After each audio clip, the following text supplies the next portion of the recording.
Remix.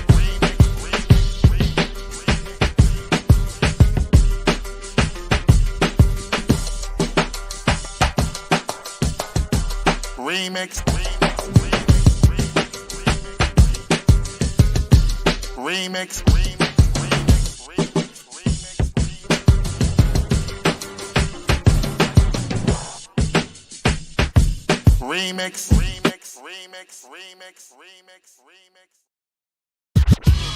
Oh, yeah. Welcome out. Once again, it is time for the Remix Morning Show.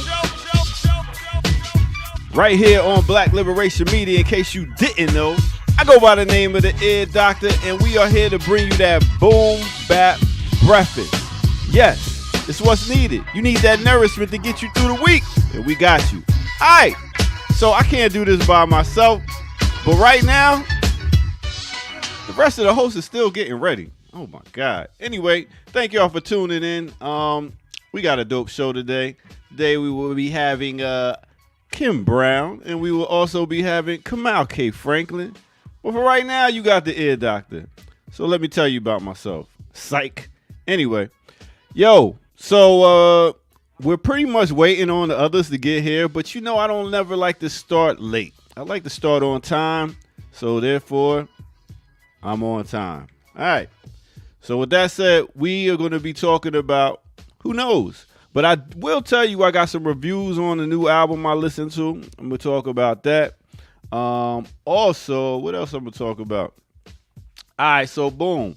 Later on at 11 o'clock, we're going to have another classical breakdown. So make sure y'all come for that. We're going to break down a bass player. So get ready for that. It's going to be pretty dope. Kim came up with the idea, and bam, we're going to bang you on the head with it. And also, I got a mix for y'all. Nice little blend. So get ready for that, too. And I brought out my muscadines. So people that didn't know, they going to know. I believe we're ready. Kim Brown. Kim Brown. You're such a jerk. All right. Such a jerk. What did I do?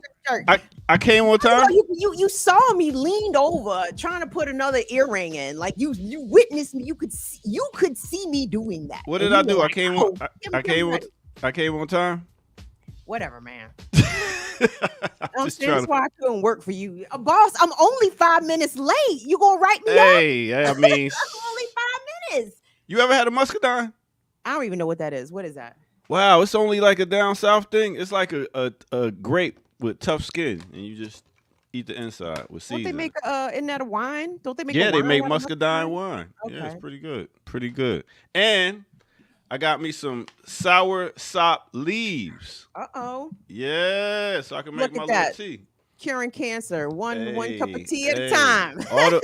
all the plastic intake we take from these water bottles, we gotta do something. You know what I mean? Everything, shorty. Microplastics in everything. Everything. I even got to get it, switch up my cutting board. I got to get me a wood cutting board because that get in the food too. Yeah, I got rid of the nonstick cookware that I had. That's done. So we only doing cast iron, stainless steel. They're advertising like this ceramic, whatever the fuck. I'm like, yep, I'm probably gonna get one of them, but no more nonstick cookware in the house. It's nothing better than an iron skillet. I tell y'all that. Cast iron skillets. Yeah, they Woo, good cooking, good hitting too. If somebody, you know what I'm saying, pick that joint up. Woo! You just gotta keep them well oiled, just so you know they don't get rusty. And Totes my goats. So where you been, yo? How you been? That's all you wanted to talk about. With Trump out here roughing up people at Arlington National Cemetery. Oh, word? Something went down? I don't even know. I don't even know. Where you been? What you mean where I've been? I've been where I'm at. Don't be questioning where my whereabouts. You don't question me. You know what I'm saying? Don't be questioning. How you been though? I've been great. I have been doing great, Ear Doctor. I am so glad that you asked. How are you, sir? You getting ready for your after school programs? Have they already began? Next week. I'll be doing during school and after school. So I'll be doing. Whoa. Yeah. I got I got a middle school. I'll be doing the class at one day a week. So yeah, just popping my head in, popping out real quick. What are So you teaching at the middle uh, school? hip hop. I'm teaching about hip hop. I'm teaching about violence. I'm teaching about drug use. Teaching All about of that goes with hip hop. Yep. Go ahead. prevention of sex. Good. Trying That to. is important, by the way. Like, I want to talk about this on my show just as something to mention. But Hmm. there was this TikTok of his sister from New Orleans, so she's giving you all the New Orleans, affect and accent, and she's like, "Baby, y'all need to go on and get y'all tubes tied because Mm, y'all out here playing games, and you mad that nobody want to watch the kids, and these grandparents is 35, 40 years old. Ain't nobody watching no children, ain't nobody babysitting no children. Y'all better get y'all tubes tied." But to me, that leads into a bigger conversation about birth control and mm, which to me includes condom use. Ear doctor, mm-hmm. ain't no. When is the last time you saw a commercial for condoms of any kind, like like even a print ad for Never. Trojans? I'd never do. Never Show they seen. and conversely, how much condom ads did we see in our youth coming up? I mean, not really. Any. Oh, well, I'm sorry. I guess I was the only one looking at the guy. Yeah. Tell me what you was not doing. Well, tell me what you was doing. They used to be condom ads. There used to be condoms for Trojans. Lots of print ads for Trojans. The messaging, even within rap music, got to get my Jimmy hat, make Yeah, sure I stay strapped. Jimmy. You know what I'm Yeah. saying? No, nobody condom. What's a condom? What do condoms even do? Mm, And as it pertains to birth, pregnancy prevention and disease prevention, I do not think that younger folks get that messaging. It seemingly mm-hmm. not at all. I wouldn't say, not as much. It don't seem like they get it at all. It's wild. It's wild.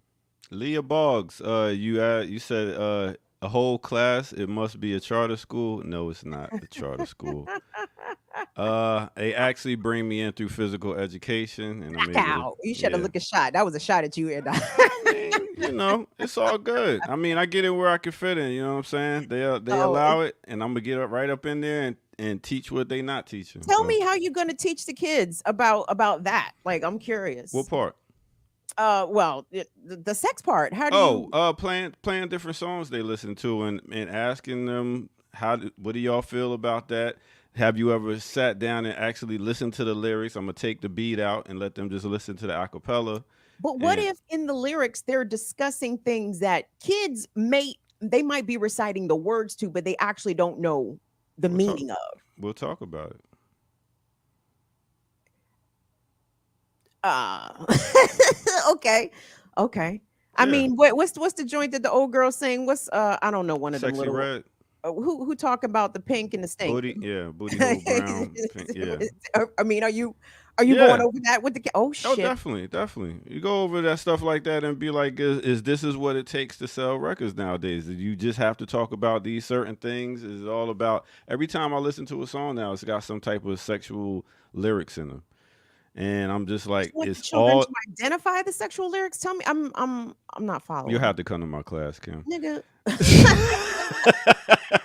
I'll save you a seat in the back. It's too. I get paid for these Like, classes. I want Yeah. to know, are you bringing out the cucumbers in the box of condoms? You feel Nah, me? we not doing it like that. Oh We man. not doing all that. No, I'm not doing. This is not sex ed class. This is more talking about music and using the music as a tool to talk about other things and get them to be open. Because in school, all they do is get talked to all day. They never get a chance to really talk and express their thoughts. So this is going to be an open space for them to do it. Cool. Yeah. So, I'm not saying I'm the super professor, teacher, intellectual like all y'all would like me to go in there and be, but they can pretty much they can understand what I'm talking about and they can see where I'm coming from because I'm coming at them with their music. So they'll listen and they'll give me an ear. Unlike some people that use big words and they be like tuned out as soon as they start talking. You know. You're talking about the kids be tuned out. Oh yeah, yeah. As soon as they start talking, then some people try to come in there and they don't know how to approach. They don't know how to get on the level with the person they talking to, and then they lose them. So yeah. Okay. Well, Anyway, I was best of luck with that. I don't do luck. I just go in there and do it. Okay. Listen, Solidarity then, nigga. Whatever. uh, that luck line is like a slight to me. It's like, you know what Is I it? mean? Yeah, it is. It is. Speaking of slights, come out. Okay, Frankie. Kim. Hey, good morning, Kamal. That's all your medicine? You got your dog on there, the medicines Oh yeah.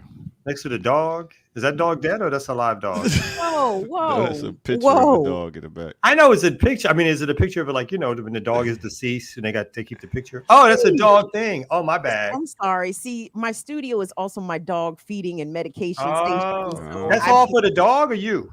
none of this is for me, sir. None of this is for me. God damn, that dog's sick. I know. First of all, I'm not doing this, but Is this, it time to this shoot is a it? supplement. This is Cosequin, which dogs, you use for your hip and joint. I won't put the prescription, but she has ibuprofen, and then she has a prescription for her incontinence. So she's only on really one medicine. Your And then dog is a granny. great granny. She's almost 16. How old is she? 16? She will be 16 in November. How old is that in like human years? It's a lot. She's like 400. 110. Oh, I think like 400. Yeah. She's very old. 110. So I try not to get too grumpy with her, like if she has like an accident on the floor. Cause I'm like, yo, if I'm 110 and I take a dump on the floor, please don't put me out to pasture just because I dumped on the floor. But otherwise she's fine. She's just old. Does she do walks? You take her on walks and all that kind of stuff? She has a wagon now. She has a wagon. Like a red wagon? You take on the red wagon? Yeah, she has a wagon. Wait a minute. So I'm assuming you have help, but my view of this is that you who are like, you're partially blind, so you got the dark glasses on. You might have a cane in one hand, and you pull in a wagon on another. Oh my God! And keep going. And you pull in the dog in the red wagon, and you got on like an outfit. I got you in an outfit, girl. Like you're the sexy. Am I in a muumuu or what am I in? Am I? It depends on what day. The hair might be the hair. It depends on where the hair is that day. But because I only saw you in person once, I got you like in a red outfit. A couple of the boobies might be showing a little bit, but you got the dark glasses on. You got a cane, and you drag it. I don't use a cane for that reason. It's my fucking not fantasy, but my view. My view. You dragging the wagon. Dragging the wagon.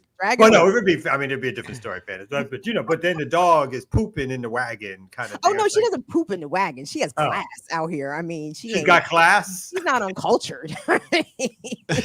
Sometimes she has an accident in the house, but she know that she don't poop in the wagon. It's not. I don't want to talk about this anymore. Actually, my dog. I will. But this is why we didn't get the dog, because the dog that we dog sat. And the dog peed in the girl's bed, my daughter's bed, and the dog peed on this chair that we had. A little light pee, but still pee. It's like pee. Yes. It's like, yo, that's pee. You're not supposed to be housebroken. So that was like, nah, we're not doing that. We can't do that. Yeah, I would like to see y'all with the dog. Maybe when the kids get a little older, I would like to see. Yeah. They can't do that right now. We're not down with that. You gonna bring on that dog can't hear. I don't even know why you trying to whistle. She can hear. She can see. Like the dog is. I mean, again, she's just old. Like that's it. Did it come? No, but that's because she's stubborn. Like she's not interested in commands anymore. She ain't. She's like, what I look like following directions. No, I've earned this rest. Where my food at? That's all she knows. All that matters. That's all that matters. In my meds. Because again, she will go to the bathroom in the house, so I have to. And I basically want that dog's life. That's what I want. Dogs live. They just sleep all day and wait for you to bring them food. Old folks home. I just need the computer, somebody to roll me around, clean up the mess when it's on the floor, because I agree it probably will be on the floor. Change the diaper. That's all you need. Life is good. She's got it good. She had it rough her first couple years. She wasn't with me her first couple years of life. So I try to, overcompensate maybe, but she's fine. This dog, she's had a great life. Even when she goes up to yonder, it will be a celebration because this dog has lived. She's been to Canada. She was at the beach. I mean, she's been a couple places out here. She's been to Toronto. You know what I'm saying? Like, she's chilling. She's had a good. More than here, doctor. You ain't lying, man. I don't go nowhere. Where's your pass? You got your pass? Your passport, bro? Where's your passport, bro? I got a passport, but where you been? Only Bahamas, Island. Mexico, and Jamaica, Bermuda. Nah, I ain't been to Jamaica yet. Bermuda, to Mexico, Jamaica? and Puerto Rico. I got engaged in Jamaica. That's why I did my whole thing. Did you? Yeah. Was I there was Irie? It was a cliffside mountaintop restaurant. Oh wow. It was, it was because the sun was this right. It was like early evening, starting to come down. You know what I'm saying? And the water, you get the water crashing on the waves. So where did you hide the ring on the way down? How did you keep We did. They bought the thing, and the ring was in part of the thing that they bought. Part of the. I'm talking about traveling with the ring. Oh, that was easy. That was like in my bag, like that I checked in or whatever. We went to a friend's wedding, and I got permission beforehand to if I could do the engagement, like, because I didn't want to crash her thing or whatever. Yeah, She thought it was fantastic to do it. We did it after their ceremony at a different time. We all stayed a few more days with them, kind of thing. So yeah, it was beautiful. I did the whole one knee. I got on the one knee thing. What? Oh, I did the whole thing. Dirty to Right. pants. white linen and your sandals. Oh, I can picture it. I was Wow. gorgeous. Was you was nervous? I was slightly nervous. I knew, at that point, we've You been knew through she a was lot. gonna say yeah. Shh, son, come on. I feel you, my man. I feel you. He's like, come on, I ain't even gonna waste my time. You know what I mean? I don't want to marry. Wanted to marry me. Come on now. Come on. It was all this 15 years ago. Yo, pick up your chest, man. Pick up your chest. Son. Imagine 15 years ago. You know what I'm saying? You know what I'm saying? Oh Word. yeah, I seen you 15. Well, at least I think you had the picture with you. How the fuck was you all swole up, Kamal? Was you juicing? I'm juicing. You know what I'm saying? That's my natural physique. No, sir. That was me taking some time off. What you trying to shrunk. Yeah, he was just eating a lot of them Popeye chicken biscuits and stuff like that. back You then. done probably shrunk. You was Cuba looking I like was. one of the fucking He-Man or something. And now, Shrunk. I'm like, you can't see that well, so it's all still there. Yeah, It's all still there. okay, nigga, He's I Let's blame it on your sight. Let's blame it on that. It's all Yeah. good. That's what that nigga. I see all. I see good enough, mom. That you half the man you used to be out here. Oh, damn. Oh, we throwing shots this morning. Now I'm gonna go cry. Now I'm gonna Oh, Don't man. go cry. Don't but- cry. You're still yes, she fine, said though. yes. She Shout said out to Eget. She still got a fine husband out here. So yeah. So she did, but that was in Jamaica, yeah. I've been Beautiful. Jamaica, Palestine, Cuba 6 times, Damn. Europe twice, Son on Africa, Ethiopia, Mexico,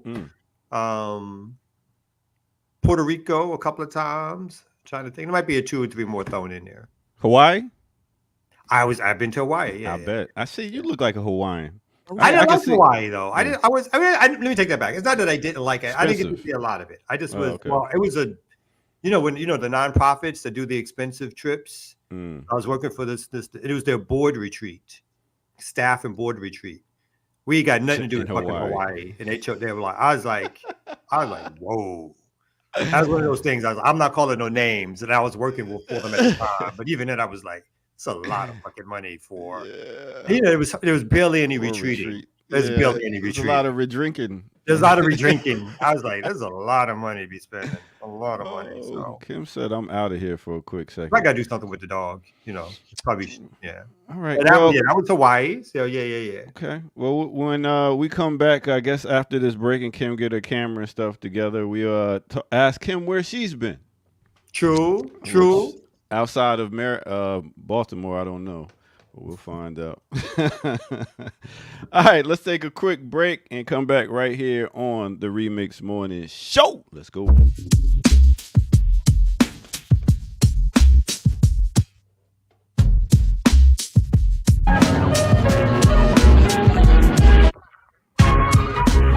Yeah. What's good, everybody? Welcome out to the Remix Morning Show. I go by the name of the Ear Doctor. Thank you all for tuning in.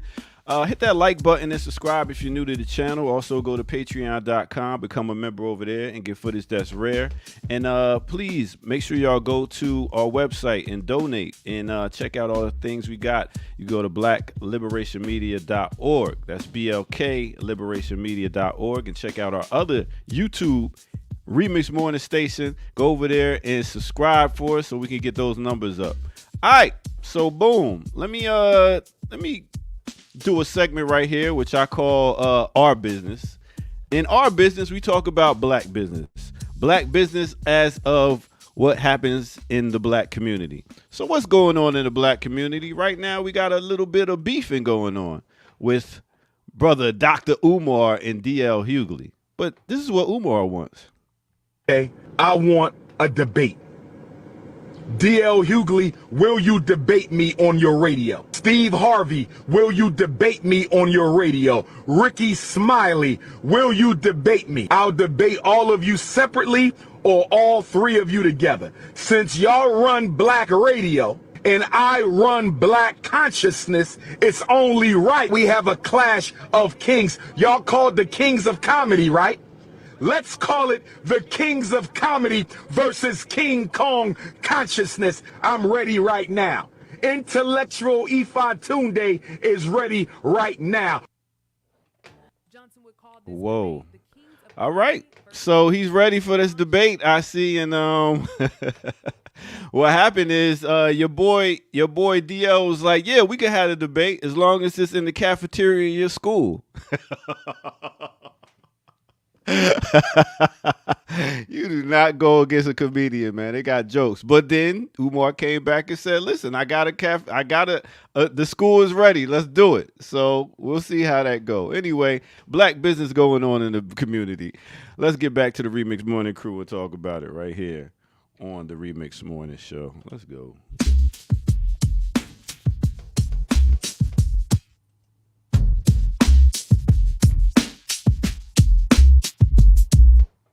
I'm gonna give him some credit. I wish I could throw down like that, like just the vocal acrobatics. When he goes in. All that he's saying is trash, and I don't really care about per se. But the theater of it, he's got the theater down. He got it. I'm not a fan of Umar. You know your camera not on, right? Oh shit. My bad. I'm not used to pushing buttons over here. I don't really care for Umar, but I gotta say, like, him versus these Kamala apologists is hilarious. I saw a TikTok of him yesterday. He was like, if you got a coon, if you know where you work with a coon, send them an anonymous letter telling them that they a coon. Tell them they won the Coon of the Year award. I said, that's a great idea. We need to do that. We need to do Coons of the Year and of the Month awards. Thank you, Dr. Umar. I would love to see Umar get on there versus DL and Steve and whatever. Who else? The other he said one? Roland Martin and Ricky Smiley. Hey, what he says, since they control radio, he's like the king of consciousness. King Kong consciousness. Because you had some beef about that, the whole black radio thing, Kim. So I'm sure he wouldn't mind having you on the squad. The politics is different. He's not trying to platform nobody else. Oh, yeah. That's how he make his checks. Let's remember that. I mean, I'm not interested in Umar's audience. You know, I mean, I guess they send money. Maybe I should be interested in him, but you know, you got a whole school that, you know. Does he? I don't know. Nobody knows. It's been 7 years. I don't know. Was it true? This was the rumor, right? That you know me, I don't like to spread rumors, but the dude, wasn't he like caught in Japan at the strip club or whatever? There was some rumor that. I could have sworn I remember that back. It was like right when the school was supposed to open or whatever. So I don't know. But I appreciate him clapping at these individuals like that because they sounding crazy. You know, Steve Harvey talk about it's going to be a softball interview. We ain't got no hard questions. You don't have no hard fucking questions for the would-be president of the United States, and you claim to represent or be the voice of millions of black people that are your audience. You have no real questions for her. What the fuck? It's irresponsible. You know what I'm saying? Wouldn't you look like you're attacking her if you was to ask questions? No questions. I'm just saying. She's the vice president. She's the vice president of the United States. She's supposed to have ask hard questions. I know. She's not baking cakes out here. She's not selling like movie tickets to her latest movie or something like that. She's supposed to be the person running, supposedly, you know, for a job that has the power literally over our lives and how billions of dollars will get redistributed or distributed in different ways. Of course, she should be asked hard questions. It doesn't make any sense whatsoever. It's only because, like, you know, what folks think about us in our community that they would even peddle that kind of bullshit. And I just, I mean, it's American capitalism at work or whatever, or the marketing scheme. Because I mean, he's not alone. Like if you see most of these interviews, the questions they ask people, or you feel like, are you talking like, is this a third grade interview or something like that? Like, what's the whole point of this? It's like show and tell or something. Yeah, because they're gonna lose. They're gonna lose the people that's behind Kamala. They're gonna lose that big crowd and be like, oh, well, you're another black man that's against a black woman, and you're trying to take her down by asking these questions. But Could that be a possibility? us for stuff. No, she's asking us for stuff, right? Doesn't she want us? Y'all better show up and get out and vote. Facts. Voting is not a simple task, by the way, for especially black people living in the South, in the North. It don't even fucking matter. Black people across this country have challenges accessing the ballot box for whatever reason. So it's an effort. She's asking us black folks to show up and do something for her. So why should we not in return be asking her to do something for us? And for that even to be framed as unreasonable or being mean to her, or, oh, you trying to stand against her, the fuck? That's just how politically immature we are. You know what I'm saying? The whites is demanding, okay? The whites demand. We don't demand. We just go, she's not Trump. And if Trump gets in, y'all, I don't know what people think is going to happen when Trump gets in that's currently already not happening. You know what I mean? It's a interesting way of looking at this whole The fact that Steve Harvey is even the person that anyone expects to be doing a presidential interview and taken seriously speaks to the character of the politics in this country. Steve fucking Harvey. Like, I don't know what journalism school Steve Harvey went to that he should be the person that you're going to, right? Two, the person that's even there's a rationale or reason why this person should be doing an interview.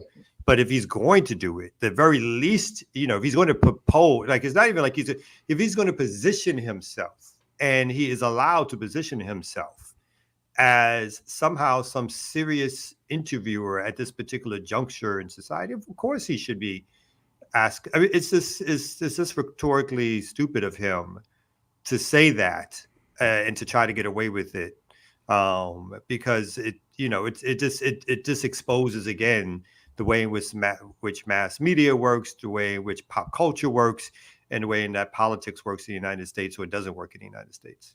And it helps to continue this myth that simply because somebody black holds the office, that person is going to do right by black people, right?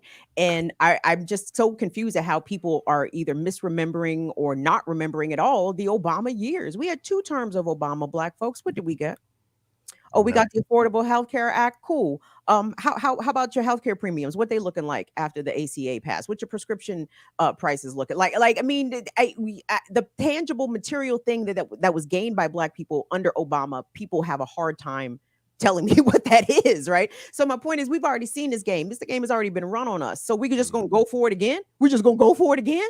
And what, we're gonna go for it again in 8 more years with Wes Moore? Like, I mean, what are we getting here?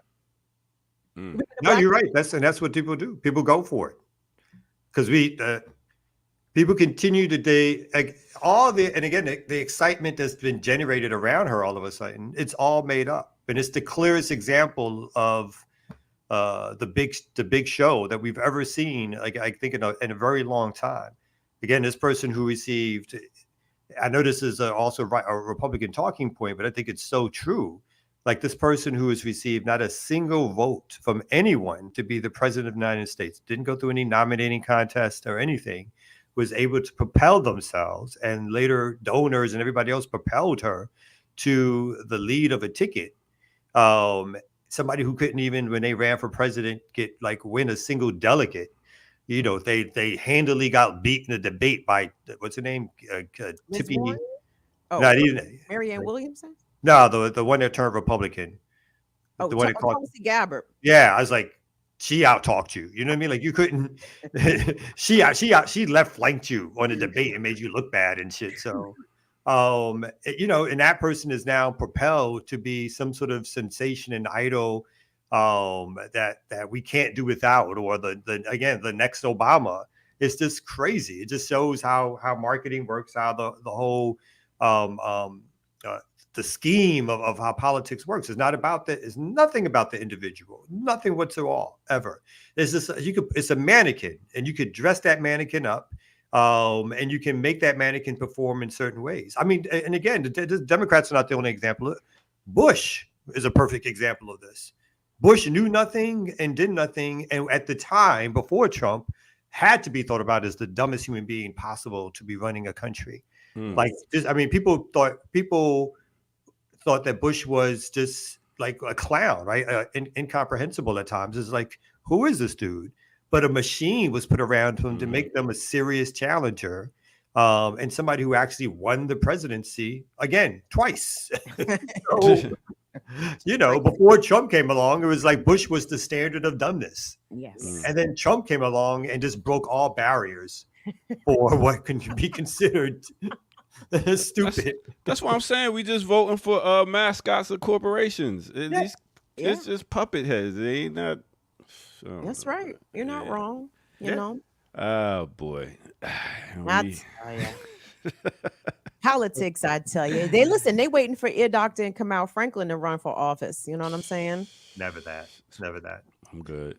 Yeah. Kamau Franklin will be building alternatives, organizing in the street, doing radical work as hard and as long as it takes. That's what Kamau Franklin would be dedicating his time on. You know, I couldn't take the comments. I'll be out here punching people in their face. What you say? We ain't behind the screen no more. Councilman Knocker, I came to your office and they told me that you was at the DJ shop or whatever. Oh Lord. Anyway, yo, big up to Knowledge. I went to the vegan social yesterday over here in Atlanta, and the brother named Knowledge came up and said, I watch y'all every morning. So big up to Knowledge. Hope you watching us again today. All right. Good morning. Yeah. Good morning. What's up, everybody? Good morning across the country. We appreciate you guys getting up with the Remix Morning Show. All right. I guess I could get out of here and let y'all get to some news. Y'all got some stories? Sure, Erica laced this. Yes. No, all right. Yes. No, we got stories. I'm joking. You need a little time to pull them up. Or you good? Wait a minute. Before, like, did you send me an email, Kim, for anything you want? I did. I thought I did. Oh, damn. Okay. Wait a minute. Well, while y'all getting that together, make sure y'all tune back in at 11 o'clock. We got a classical breakdown. Very excited about this episode. Very excited. Tell us why you picked this. This artist. So because I'm realizing, you guys, like, we are literally about to lose a trove of Black musical knowledge and recognition of the musicians. So we're doing I just drew a blank. Louis Thunder Thumbs Johnson, one half of the brothers Johnson.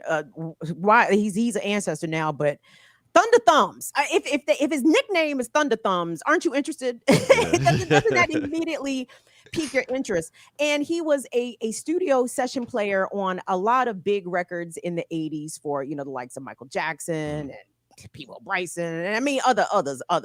And I was on Wikipedia trying to figure out exactly what songs he played on. And you guys know, y'all are of the vinyl era. Were you guys liner notes readers? Did you guys used to read the liner notes? A little bit. Okay. Well, shout out to Reverend Dr. Jared Ball. I know Jared Ball is a liner notes reader. I too was a liner notes reader. So what was in the vinyl or CD liner notes? It would include the songwriters, who produced the song, who mixed and mastered the song, if it was rap, what samples were used. If it was a musical presentation, it would tell you each and every name of the musician and what instrument they played. It would tell you the name of the city where the song was recorded and the name of the studio. Mm-hmm. But you go to Wikipedia, you don't see none of that, or very little of that. It's not very comprehensive. So as much as Wikipedia is very much viewed as this vast repository of knowledge, when it comes to the minutia, I should say, of 20th century Black music, shut up, Ear Doctor. When it comes to the details, like, it's not there. So future generations are going to not even know to look or who these people were that were playing on these records. So Louis Johnson is somebody that I want to highlight, because in addition to the artists, but the musicians, I think, are just as important as whoever was singing lead or whatever the name of the group was. So the people that played the instruments and played the shit out them instruments are we need to know, and the youth need to know too. Yeah. So are y'all going to highlight some of the different songs that he played on during the thing? Okay. So that's why you're not telling us now. Exactly. You got to come check it out. I got to come back at 11 o'clock for that. Now I'm like mad interested. Now I'm like, what? Hey. My assumption is like Brothers Johnson, they were so funky and hot a couple of real big hits back in the day, like, you know, and they were obviously musicians, right? So it was like the Insider. So my assumption is he played on a lot of good players. He did. Air Doctor, I want to add a song to the joint too. All right. Well, we got an hour in between, so it sent me looking up Louis Johnson sent me down a rabbit hole, and I went down a Billy Preston rabbit hole. Oh, yeah. That would be another one. Whoa.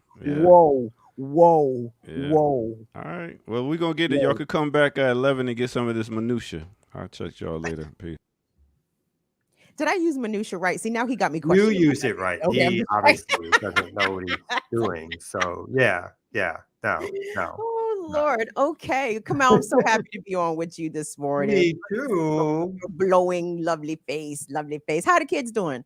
Kids are doing gorgeous and beautiful. We dropped them asses off at school, got there on time, threw them out, kicked them out, be like, get out the car, whatever. So the boy is his last year of elementary? No, the boy's in 3rd grade. Oh, The girl is in 7th grade. She Start is knowing next them. year. Start knowing them chicks out there in 7th grade. I know Maya is. They all 7th grade. Oof. Go ahead. But they're now back in the same school too. Like she wanted to go back to her old school. Aw. And in spite of ourselves, we let her go back because we were like the other school she was in was this high academic achieving school where she was doing fantastic, but she didn't like they didn't want him to talk at lunch.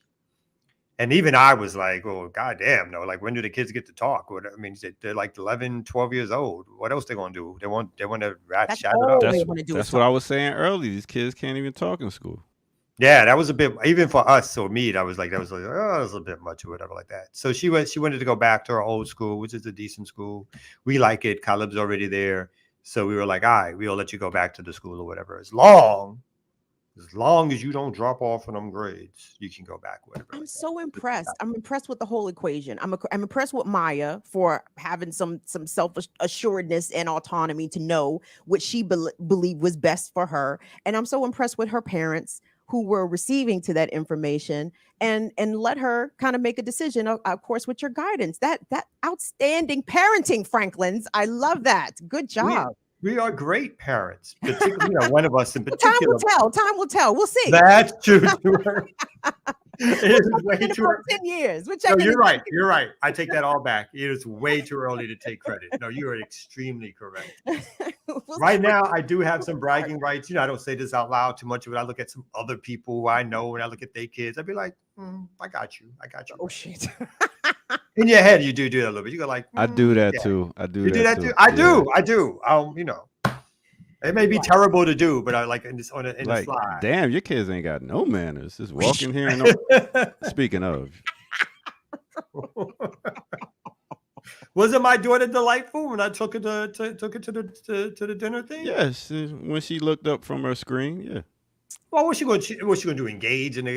That's what she said. She said she was going to come. She wanted to eat. She wanted to have some steak with us. It's like, come on, let's go. Yeah. Well, yeah. Mine look up in your mine eyes. She's 12. She's 12. Yeah. She's 12. Mine too. I live with mine though. Oh shit. We could battle. We could battle, son. Your kids we can battle. You can come back on the screen and battle now. Don't battle over parenting with me. Who's the better daddy? Live in or live out? Go. Come on now. Come on. Obviously, are you going to come back on? We'll do this. Nah. We're not going to do it. We both do our own thing with our kids, and I'm sure they're happy about it. You have beautiful kids. I like when I see you get the shots of you and your kids. They are well taken care of, beautiful, smart kids. So I got nothing bad to say about your kids. Thank you. Yours and, too. And your kids call you. Like, again, there are subtle signs I can tell of good or bad parenting. And if your children call you and ask you for things, that's good because they know that there's a chance that you might actually respond, right? But my son don't call no more. He's really in his 19. He's just does his own thing now. He's a young man, so he's trying to find his way and be independent. So that's good. But he knows he can call you though. I still bust his ass on the basketball court though. So that's really? all that matters. Yeah, I do. I doubt that. Okay. He got me. He can beat me running now. He might can beat me running. But he still can't beat me on the court. So. I also am that sad old man that thinks I can challenge 19-year-olds to running. I remember even 10 years ago, and 10 years ago I was still old, at 47 or whatever. There's this young brother who he had to be like 27, and we did like a running thing. It's like, of course I'm gonna keep up with you and stuff like that. It was so. I mean, I finished, I didn't get lapped, but there was a couple of moments it was like cramp. My guess is that you felt that the next day and the day after that and the day after that, right? You did, you was trying to hang tight in the moment, but that oldness jumped on your ass the next day.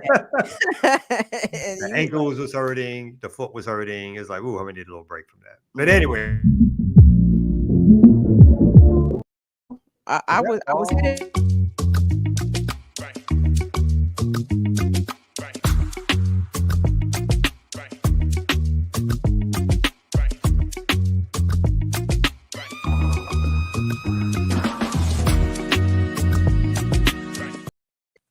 Slap the map time, everybody. It's the Remix Morning Show. Good morning to all here on Black Liberation Media. My name is Kim Brown. We've got Kamau Franklin in the building, Ear Doctor in the building on this good Thursday, August the 29th. I'd like to welcome everybody to Virgo season. Happy birthday, Virgos.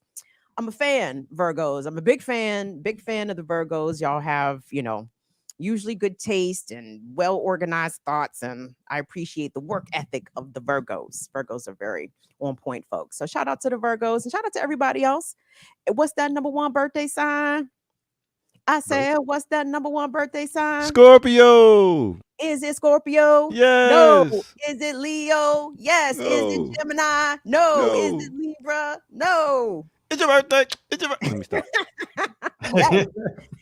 Yes. So we've got some news to get into for you guys. Do us a favor. Participate. Shout out to the infamous, wonderful, infallible chat, the Remixers chat in here. We appreciate it. And please don't forget to go over and subscribe to the Remix Morning Show YouTube channel. Subscribe to I Mix What I Like as well as a YouTube separate entity here on the mothership of Black Liberation Media.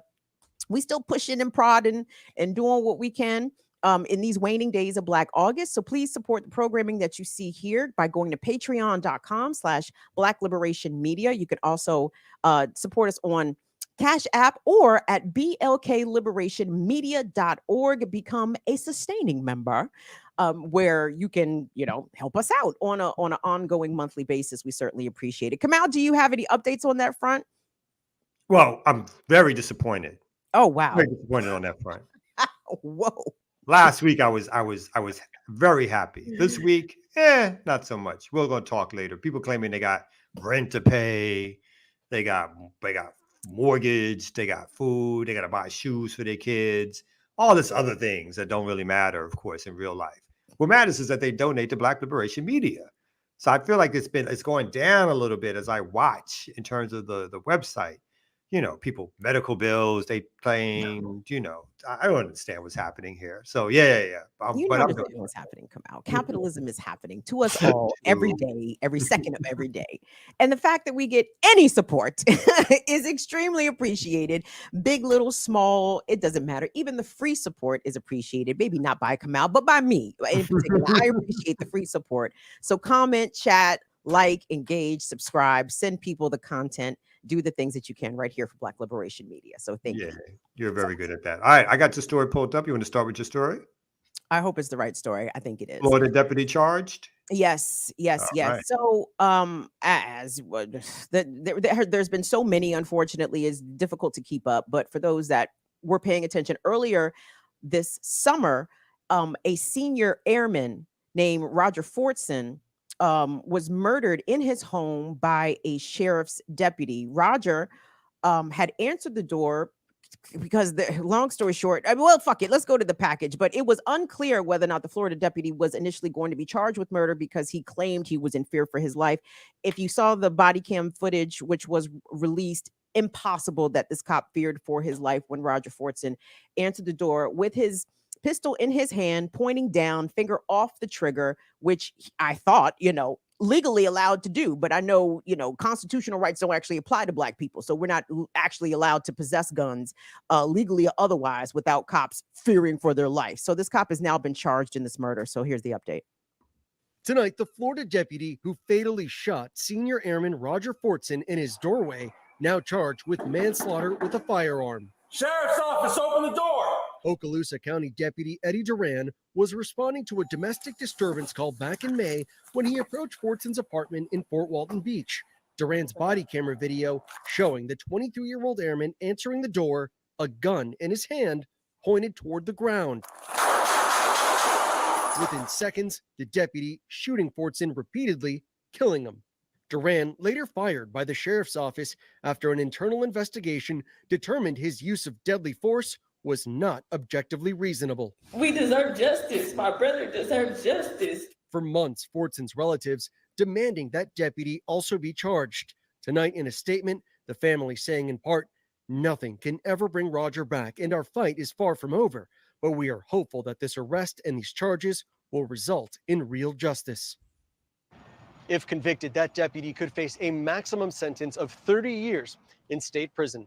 Victor Oquendo, ABC News, Coral Gables, Florida.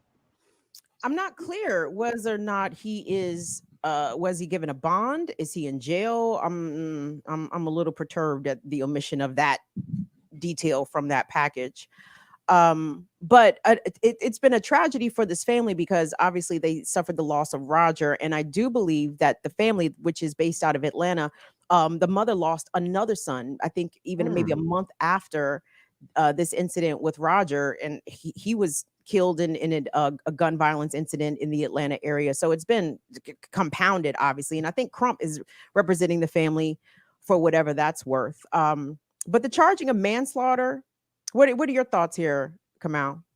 Oh, I mean, the video was clear, like you said. Like the officer immediately started shooting as soon as the door opened. And so, I mean, manslaughter, it should be a murder charge, I would think, to start off with. But you know, the fact that it's taken this long, they're going to allow the cop to get a story together. I can see, you know, I'm not hopeful in terms of winning a real conviction in this case. I think they'll probably get a civil lawsuit that will bring the family some resources, but I'm not extremely hopeful in terms of a conviction on this case because they're going to use the gun in hand, even if the gun was down and his finger wasn't on the trigger by any means. They're going to use that as a rationale to claim that the cop's life was in danger. So, you know, and a lot of times we get these charges pressed because there is so much community outrage, and the fact that it even takes in our community outrage for there to be any pressing of charges against a cop in the first place tells us where we're at in this society. So never, you know, not even withstanding the possibilities of getting a conviction in something like this, but the level of organizing you have to do to even get a prosecutor's office to do their job, to obviously get the police to do their job, to get a judge to the court system to do its job.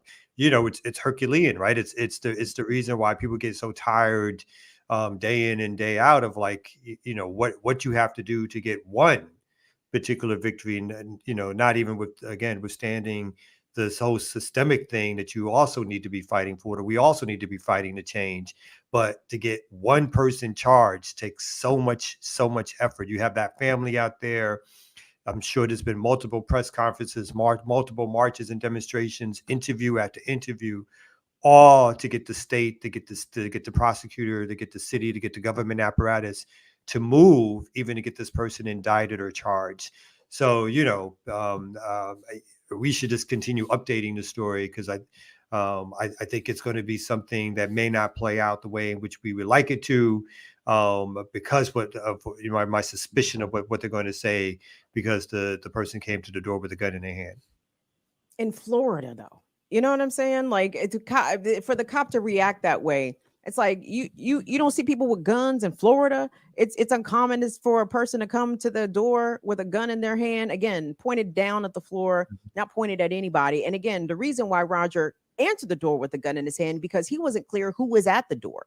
And why was he not clear who was at the door? Because the police really had no reason to be knocking on his fucking door. And this case featured an element of it that we've seen in other instances of when our folks have been murdered by the police.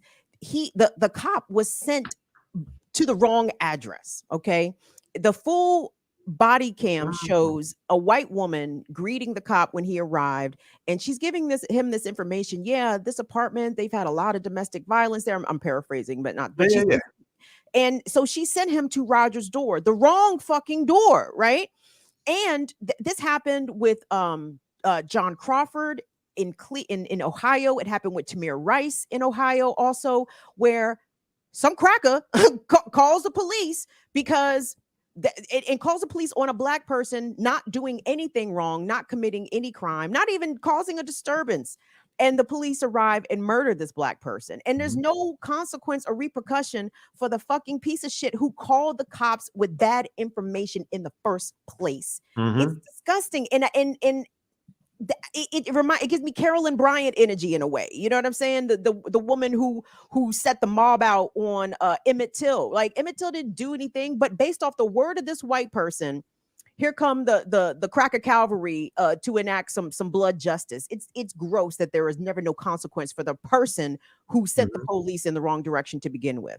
Yeah, and you're so right, because the police are already ready to shoot, right? They're already geared up to want to shoot somebody, to want to beat somebody down, to want to show that they're in charge. And so these situations always turn out bad for who? Not the cop. Never. They always turn out bad for the person whose door they go knocking on, or who they stop in the street, or who they pull out their car, because the aggression already there by the police is that I'm going to shoot first, or I'm going to show you who's in charge, or I'm going to knock you out, that kind of thing, to relive they old testosterone filled football days or whatever they were on. Like, they're already hyped up to do some damage to somebody. So they're coming there looking to do some damage. And you saw how he knocked on that door, like ready to knock it down or whatever like that. And yeah, if you're not expecting, like, who the hell is knocking on my door? And like you said, in Florida, in a state where you're encouraged to come to the door with your gun, or encouraged to wear your gun on your side, or to have it close to you. Someone's banging on your door that hard, like, you're like, what the hell is going on, right? So it makes sense, like you said, it makes sense that somebody's going to be careful, have some protection, be wary of who's knocking on their door, and that this cop is already pulling out, blasting away. It's the mentality, it's the system, the way it works. Black life doesn't mean anything. Killing black people doesn't mean anything. And it keeps happening over and over and over again, because the whole system is meant to work like this. And this is how people are trained to work. Our lives don't mean that one dead black person is, for them, it's a way of saying, for the rest of us, that this could be you. You know what I mean? So, yeah. And it's ironic to me that, we've seen a number of cops charged and some not charged, but a number have been charged in connection with murdering black folks unjustifiably.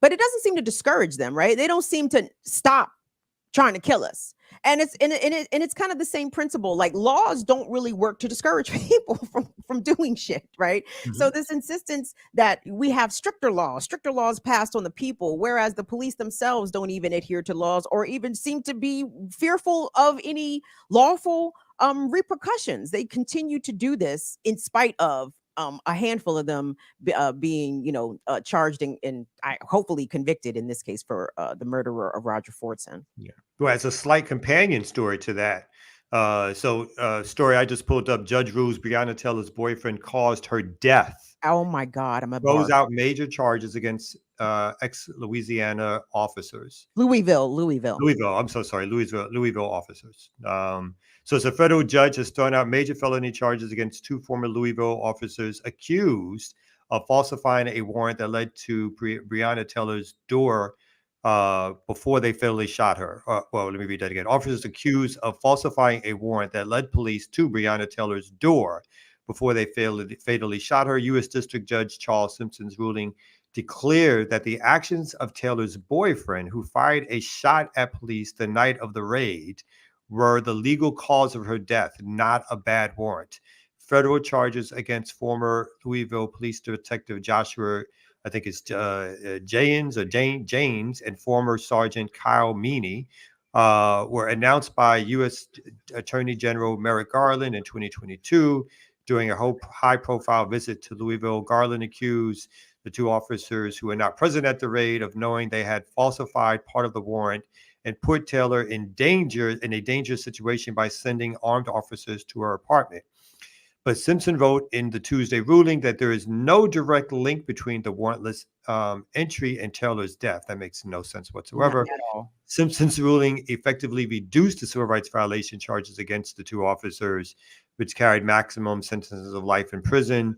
The judge declined to dismiss a conspiracy charge against James and another charge against Meany, who is accused of making false statements to investigators. So the major charge that they kept was that they lied to their fellow investigators, but being the cause of the woman's death, that they don't need to be charged for that anymore. Says when police carrying a drug warrant broke down Taylor's door in March 2020, her boyfriend fired a shot that struck an officer in the leg. Why? Because they knocked down his door. They knocked down their door. What else were they supposed to? They thought they were being attacked. Walker said he believed an intruder was busting in. Officers returned fire, striking and killing Taylor, a 26-year-old black woman in her hallway. Simpson concluded that Walker's conduct was the proximate or legal cause. That is so crazy. While the indictment alleges that James and Meany set off the series of events that ended in Taylor's death, it also alleges that Walker disrupted those events when he decided to open fire on the police. So if he didn't open fire and they shot and killed them anyway, which they were going to do anyway, then they would have come up with some other excuse as to why they weren't the proximate cause. It makes no sense whatsoever. Well, it makes sense in the context that Black people don't have any constitutional civil rights, right? And this is what we need to explain to our Cop Mala supporting Democratic Black friends. We don't have rights in this country. And this country keeps telling us, they keep proving us, they keep putting it in our face. You don't have the same rights here as white folks. What did Tawny say? The Negro has no rights that any white man is bound to respect or abide by. And this goes for someone kicking in the home of a Black person. I mean, just in the days of yore, you just supposed to sit there and let the mob come snatch you out and get lynched. How dare you defend yourself? Like, how dare you try to resist or do anything in defense of your life or the life of your loved ones, and you will be punished. Or those that were responsible for the death of Breonna Taylor won't be punished. No consequence whatsoever. Yeah, it's just on its face. It's like you knock down somebody's door in the middle of the night. What do you think is going? What is supposed to happen? What are they, like you said? Like, are you so? Let me just lie prone. I don't know if it's the cops. I don't know if it's somebody breaking into my house. Let me just sit here and wait. That's it. They're just to sit here and wait, right? In a society that, again, encourages you to be able to defend your home, right? Your home is your so-called castle.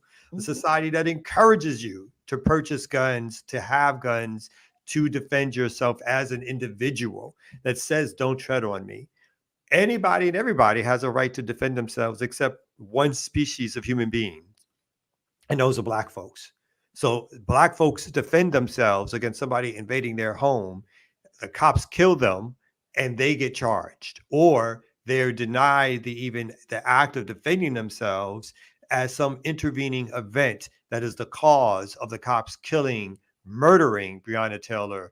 As I remember, the idea is that Breonna Taylor was in her sleep, if I'm not mistaken, when she was killed. So the fact that this person was murdered in their home, doing nothing at all, and the judge basically defends those cops, he lets those cops off. And again, this is not about a system not working. This is about a system designed to work this way, to protect cops, to protect white folks, and to tell Black folks that you have no right to defend yourself against the violence that we perpetrate against you.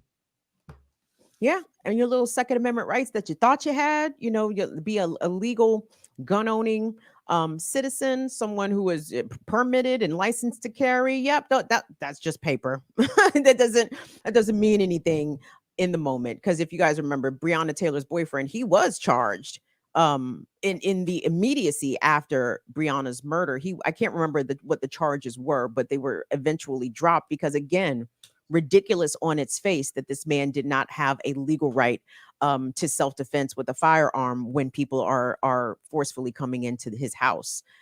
I don't like it here, Kamau. And again, this is why we have to overturn the whole system. This is why Cop Mala is not the solution, the answer. She ain't the way. She ain't the Messiah. She ain't shit. Okay. Like Cop Mala is going to uphold the system. Look at Joe Biden's Department of Justice. Merrick Garland can't do shit with this. You understand? Like the whole system has to go. It doesn't matter who is at the head of it at any given time, red or blue. It is all anti-Black all the time. And we have to recognize that and be willing to confront it and confront our people that are defending it. It's weird. I would bet you that if this had happened in California when she was the prosecutor, she would not have prosecuted those cops. In the first story we did, or in this story, she would not have prosecuted those cops. She would not have tried to find a way to bring charges against those cops. She wouldn't have stood strong. She would have been the first apologist for all of this happening, because she continues to be an apologist for cop behavior. Again, look at it. You said, look at the Democratic platform. They've dropped everything that they had that had anything to say about police brutality, police misconduct, finding alternatives to funding the police. All that is gone because they don't need it anymore. They're like, that wave is over. Like we rode that wave. We integrated that wave into what we wanted to do. That wave is over and we don't need it no more, because we got what we need out of it. And you're going to have to vote for us anyway, because you ain't come up with no alternative solutions. And we already captured a certain class of your folks to tell you to come out here and vote for us. So they already are. They are on to the next. You know what I mean? But speaking of on to the next, speak up the ear doctor. I think a lot of people forget that we are prisoners of war and just like social security numbers. Like that's what we're looked at as. I don't give a fuck about us. So, but you can't talk too bad about Cop Mala. You know, I forgot to tell you about what she's planning on doing here. Let me. What's she planning on doing, Air Doctor? Just my glasses. We're looking at middle class tax cuts. We're looking at lower housing costs, lower medical costs, and lower grocery costs. This is all she is promising. And none of that will happen. Well, let me to quote a very wise man. What are the methodologies, baby? What's the methods? How we getting there? what's the roadmap? Where how we getting don't ask those hard questions, Kim. Please. Don't you ask those questions. She said it, and so it will be. Don't you ask those questions. Don't bring that black woman down. Yeah. What did I hear that Kamala said? She gonna construct 3,000 new homes? I can't remember what the number was. We got new home construction. I'm like, bitch, we don't suffer from a housing inventory deficit. We have lots of housing. We don't need to build new housing. What we need is lower housing costs so people can afford the housing that is sitting empty and vacant right now in lots of places across the country, because they are determined to make renting at minimum onerous and buying absolutely impossible. So none of this sounds feasible. Or she said lower housing costs. But what does that mean, Ed Doctor? Lower providing $25,000 in down payment support for first-time home buyers. Now, if it does it have to be repaid? I mean, that sounds good. First of all, they're not passing no policy that's giving $25,000 across the country for people to pay for a home. If they wanted, like you said, if her prescription is to bring down housing costs, then you need national rent control. That's right. That's what you need. But don't that make sense to put mad people in debt, like off the top, like get a house and you'll be in debt? So that works though, right? If you give them that loan, and then they're not giving you no money. That's all. They're not. You know, that's the start there. You ain't getting no 20. Just like you ain't getting no real college debt relief. Only a few people got that. All the promises around taking away college relief. They're not allowing you to do that. Y'all, my homeboy works in finance, and he was like, KB, he's like, I'm starting to see. He's like, the banks are starting to craft 40-year loans. Damn. Think about that. Just think about that. Just think about that. A 40-year mortgage. I mean, 30 sounds ridiculous. 40 years. Do people even live to be 80? You know what I'm saying? But again, like understanding that we are going to be debt slaves, really, for in life, from the cradle to the grave. I guess that's the purpose, to make sure that you are permanently a debtor in owens of something. And anybody who sees those mortgage payments, if you ever paid a mortgage, you know when you look at your principal versus your interest, what you're paying, it's like if your mortgage is $2,000, $1,800 of that is all interest. Your first 5, 10, 15 years of paying. You don't really get down to the principal until like 5, 6, 7, 8 years.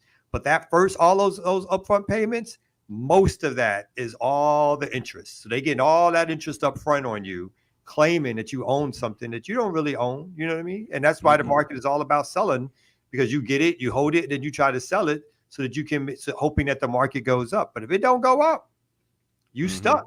And you stuck paying them. You stuck paying that interest for the next 10, 15 years. Damn, that's just like if you look at America as a plantation, it was like, okay, y'all slaves, y'all can get these houses, but you're going to have to work this land until this house is paid off. So it ain't nothing changed. Nope. Nothing has changed, yo. Nope. You are indentured slaves, and you will be paying for the rest of your life. And that's why we have to communicate that to our would-be patriotic people. Isn't it weird when Black people are patriotic? Oh, America.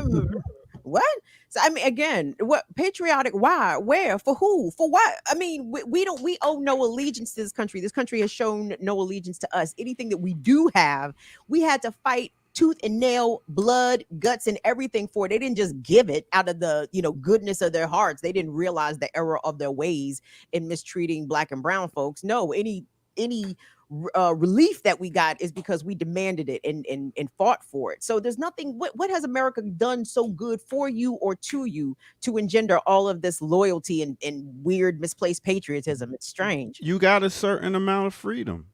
Like what, my guy? You can say what you want to a certain degree. Haven't we learned? You can do what you want. Can we say what we want? To a certain degree. You can do what you want as it comes to buying things and going to festivals. Yeah, watching your favorite show, watching movies. So as long as you're putting money back into their pocket, you can do what you want. But don't you challenge the way the system works. No, Jack. Don't you challenge like how come them bills are so high in the first place? You just go. What you can do is choose. You're going to go to movie A or movie B. There you go. Those are your choices. Free options. Free options. That's right. You want which one of these 15 different soaps gonna make you feel good about yourself when you lather up?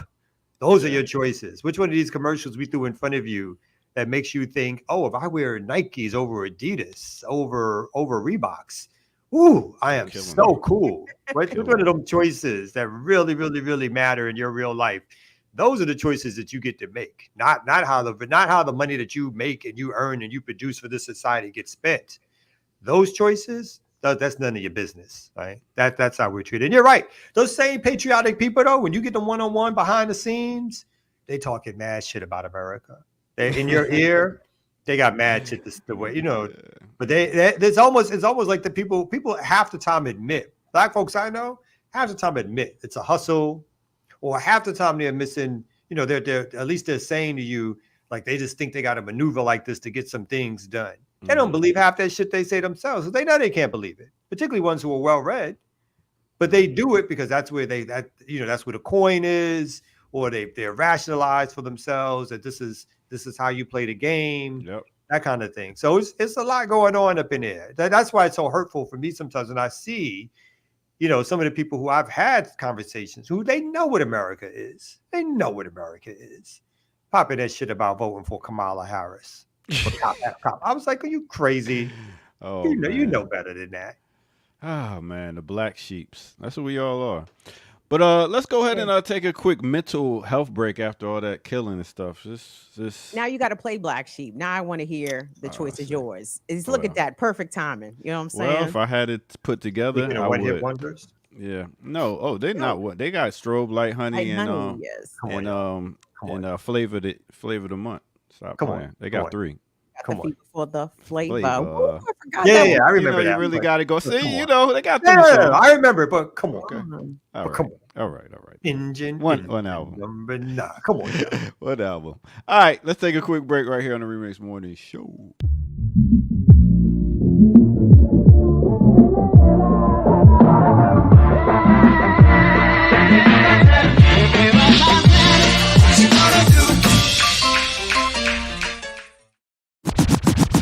Remix on the remix. Let's go.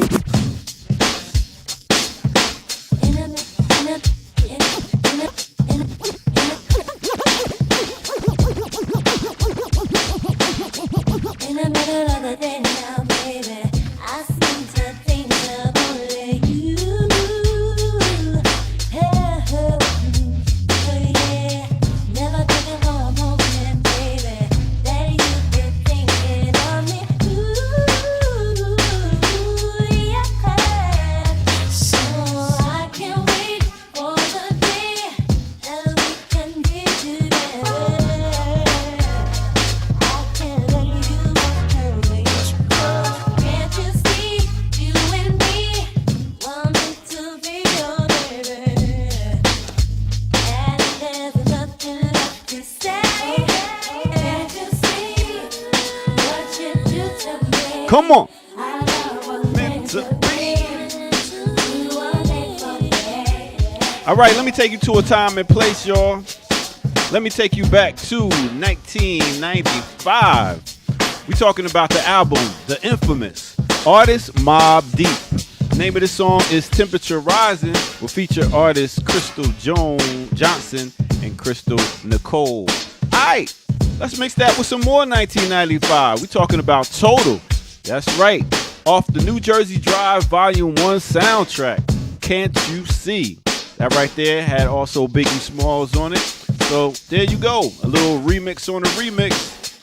Hit that like button, subscribe button if you're new to the channel. Go to patreon.com, become a member over there and get footage that's rare. And yeah, share like you care. And once again, donate, don't hate. BLK, liberationmedia.org. All right, let's get back to it right here on the Remix Morning Show. Yeah, boy. Your plan slipped out, got caught up in a crime that you can't take back. Reminiscing how I used to pick you up in the act. Yeah. Boy, ain't nothing like some Mobb Deep, boy. Sheesh. that Prodigy and Havoc. Oh. The infamous. Well, I mean, what an album. Like, it still bangs Classic. and it's all, violence and selling drugs. and shit, but, It is. Big up to Total. Yeah, Total. Yeah. Yeah. So nice little something right there. Nice little New York mix. Nah, it was good. People. Yeah, I'm Shout sure out you to liked New it. York. What's up, New York? How's New York doing out here today? Great as always. Hot I'm not even there, and I know just the vibes I get. Like we send messages to each other. Do y'all? We New York, of course. Where them joints? Y'all say kites? I'm sorry. Let's They use the say tongue kites. language. What y'all They ain't in saying? jail. You know what I'm saying? We do pigeons. We send our messages through pigeons. You know what I'm saying?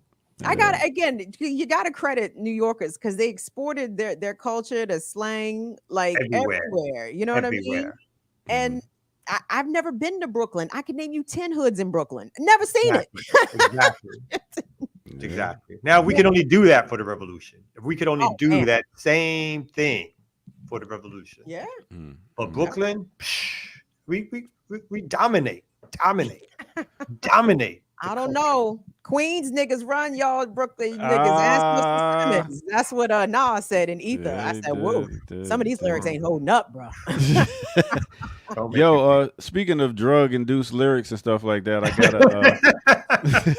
I got another new album that came out that I'm gonna review on the next break. So stick around. It's a good album. Though. Who dropped the new album? Stick around. You think you're teasing out here, Air Doctor. I like that. Stick around for that remixer. Thank you guys for being here. Black Liberation Media, Kamau Franklin, Kim Brown in the building. You guys in the building. It's the last day of the Remix Border Show for this week, of course. You can join us here every Tuesday, Wednesday, Thursday mornings, 8 a.m. Eastern. Shout out to our host, Jacqueline Lukman. What's up to Ricky Ryan, LJ? Who else be on this joint? Reverend Dr. Ball. Who else be on this joint with us? Shout out to Erica Brown. Erica came on and made an appearance and gave us the Invest Fest recap, which I appreciated. Thank you so much, Sister Erica. I know. She did a great job. Yes. Yes. So do you have investments come out? No, nothing. Good for you. I respect that. I just don't believe. Yeah. I mean, early on, there was a time in college where I thought about it. I met somebody and they started going through market stuff, but I just never had that strong interest to be like, oh, I'm going to be watching the market. I'm going to put money here, taking money out, blah, blah, blah. and just because, you know, in my personal world, I don't know anybody who like, you know, it's like that's how they came up on. They like, oh, I'm rich now because of these market investments.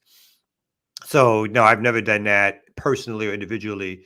Obviously, I know that, you know, the few times I've had 401ks or the rest of it, that's invested in market, but no personal investing. Yeah. Mm-hmm. Yeah, they couldn't even convince me on the 401k tip. Like, oh, Kim, if you sign up for the 401k, the company will match you. I'm like, well, why don't you just give me the money? Exactly. You don't have to match. You can just give it to me. I'm saying whatever the fuck you was gonna match, you can just put it in my pocket. You don't. What's this matching shit? I don't understand that. Exactly. And you know how like they say, you know, trauma can be passed on through generational, you know, DNA. Like we feel generational trauma. I feel the trauma of the Freedmen's Bank. You feel me? Like I I have it's in me. I'm like, put my money with the crackers. Why would I ever do such a thing? You know what they do? They steal. Did you know that they steal everything that they touch? Show me a point in history where they wasn't stealing. What the fuck makes y'all think they not stealing right now? Your shit.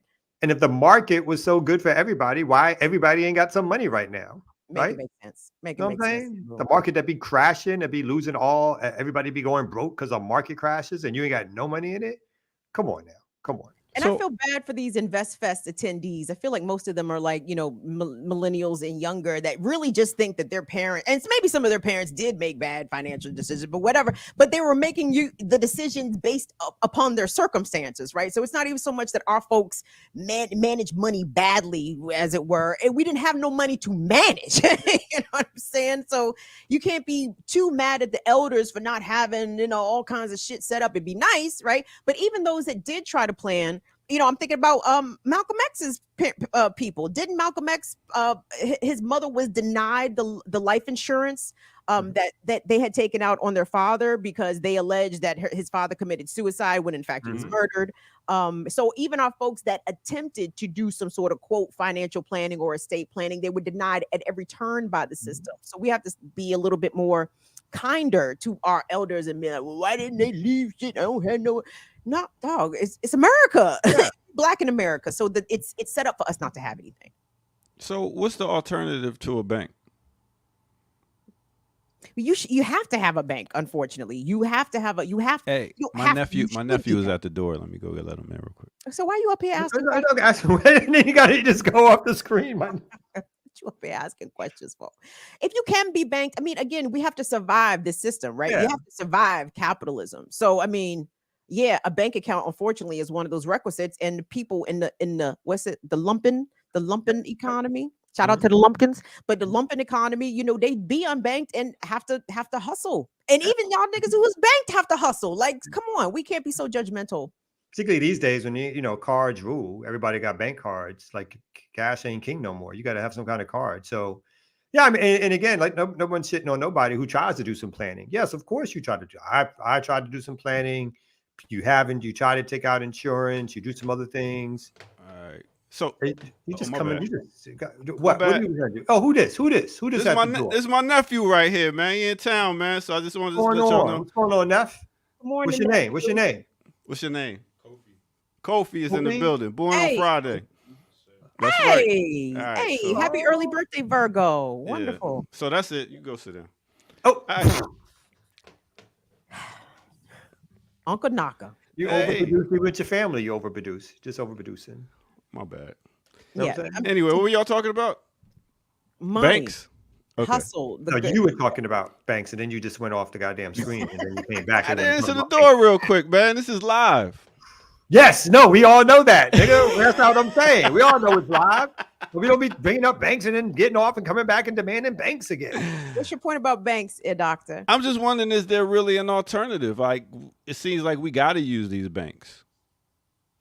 Which we agree with. We just said that. We agree that, like, you know, I mean, obviously there's other things, you know, folks are talking about credit unions and other things like that. But one of the problems, again, with all this stuff, why we folks, like, even in terms of like the organizing work, we were going to put our money in a credit union, but the way the credit unions work is you don't get your money. You put a check in, it takes like 2 weeks for the check to clear. You can't take out a certain amount, or there's so many rules that stops it from being as efficient as the corporate banks, which again are given better rules, so to make you do what? Put your money in there. So we got to do for some things. You know that you got to set up some alternatives. That's going to take a minute. That's going to take a while. But if you're not working on the alternatives, then you just not doing nothing really, but allowing the system to keep on going. So we got to figure out what are these alternatives, these credit unions, these other ways in which we can help prosper and move some of that money around. But ultimately, it's organizing. I tried a susu. Yeah, I tried a susu before, but we all do susus. I like to get that little bank all at once too. You know what I'm saying? Yeah, you know what a susu is, Kim? I don't. Can you tell me? What a susu is? Look, see how y'all do, people that don't know stuff. What? All I said is that she don't know what a susu is. I didn't know like it's the tone. Really? Exactly. Like I was surprised. Like you big dummy. You don't know what a susu No. is? big dummy overtone. They do it to me all the time, Kim. I know it. I didn't mean that. I didn't mean it as in that overtone. It's okay. Tell her what a susu is, please. Educate. Yes. It's a pyramid scheme. So pretty much. What you do is you get 10 people. Everybody puts money, like $100 in, and every week one person. Or every month, however you design it, but everybody gets a sort of a rotation. So everybody, 5 people put in $100. One person gets I didn't know it, and I didn't know how to name, but yeah. that's what all the immigrants do, right? The migrants. Yeah, exactly. Black folks got it too. Yeah, everybody. So you get all the, it's not like you get in more money than you put in, but you get a lump sum. Yeah, and you could do something with it. Yes, so you can. that's all. That's what a susu is. It's just a way. Should we do that? Can we do that here? You gotta trust the circle. Oh, well, that's good too. Yeah, no, people don't want to. Yeah, you got to make sure that the circle don't fuck up. Yeah, because somebody might not have it that month to put in, but then it'd be their month to get the money. Yeah. And some people have tried to professionalize it, where you got you got some group acting as a bank. So if somebody missed their turn, then somebody put the filler in, but that means that person ain't getting their turn back or something like that. But you do got to trust the people, because that can be some hard knock life. If you miss your turn, bring my money. Yeah, well, but it's not. But some people do use it for whatever, for the come up in the short term. But it's not like a large, community wide strategy. I think in and of itself, that whatever. But it's again, I'm not mad at the one offs. You know what I mean? If this helps one person do a little something here, this helps some other group do a little something there. Again, we got to try all that shit. All that. I mean, because that could be rent, that could be a vehicle, that could be a down payment on a larger purchase. Like I could see, I'm familiar with the concept. I just didn't know what the name was. Yeah, so now you learn. Hey, before I get out of here on this break, I'd like to give a big up to ZZ Lion Dad. I see he didn't get hurt in that Atlanta airport thing, so big up to ZZ Lion Dad. I know he's working out there. So ZZ Lion. And before you go, what up? No. Before I want you on, because I'm always out the chat, but Connecticut niggas should never talk about Brooklyn. I see. I'm just saying. That's all I want to say. I got you. You from Connecticut. I know. Brooklyn should never come out your mouth. You from Connecticut. Get Brooklyn out your mouth. That's all I need to say. Keep Brooklyn out your mouth. I feel bad for Connecticut sometimes, because when people, not from the region or from the area, the New York tri-state. Well, what's the third state? And people don't, you know what I'm saying? The tri-state area. No, it should have been. It should have been Philly. What's the third state? People be struggling to figure out what that. They do. It should have been Pennsylvania. In fact, people say Philly. Yeah, I know it's not a state, but people will say Philly before they say. They will say Pennsylvania. They say Philly. New York, New Jersey, Connecticut. New York, New Jersey, Philly. Oh, that's what I always. No respect for Connecticut out here. Bridgeport. Like who goes up there? Anyway, let me get out of here. I'll see y'all next break.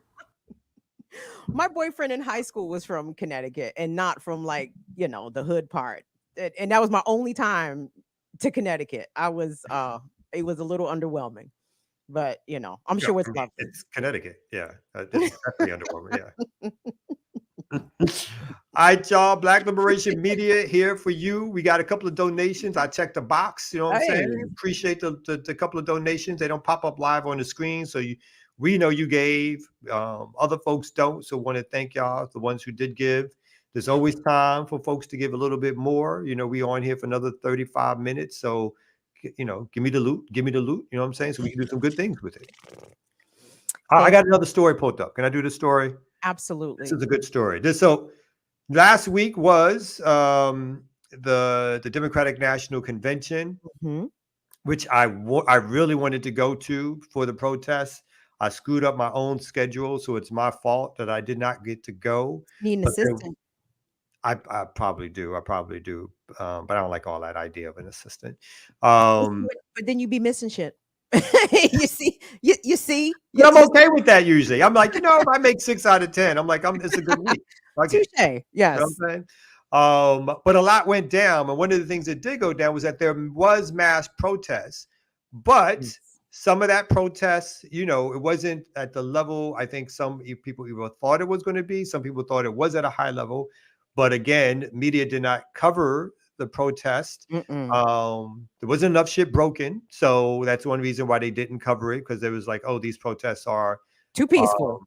Too peaceful in some ways, although of course there might have been some direct action that wasn't covered. So apparently somebody did a survey of the protests, and I think some of this stuff is interesting to even sort of talk through a little bit. So a survey of the protests at 2024, and the title of the article is "Pro-Gaza and Far Left Activists Dominated the 2024 DNC Protests." And it says, here's what we learned from surveying hundreds of protesters. So some folks actually went out and had conversations with folks who were protesting. And I'll read the first opening paragraph and skip down to some things that caught my eye. Where's the piece? Where's this piece from? This piece is from, it says, On Good Authority. Okay. There's some, I think several different researchers. So this is a piece that, it's not just a sort of a casual man on the street, people just taking in some information. These folks decided to do a literal survey and calculate the numbers they saw, compare it to past elections and all that kind of stuff. And so it says in terms of their survey method or whatever, their collection method, to examine who participated in the DNC protests and how their participation compares to protests at previous conventions, we collected 257 pen and paper survey interviews of randomly selected protest participants in Chicago, but between the 18th and the 19th. It looks here at 2 particular events. It says these interviews follow the same protocols as previous surveys outside previous Democratic and Republican conventions in 2008, 16, 24, building on our earlier research. I mean, that's what we need, more researchers as people are protesting.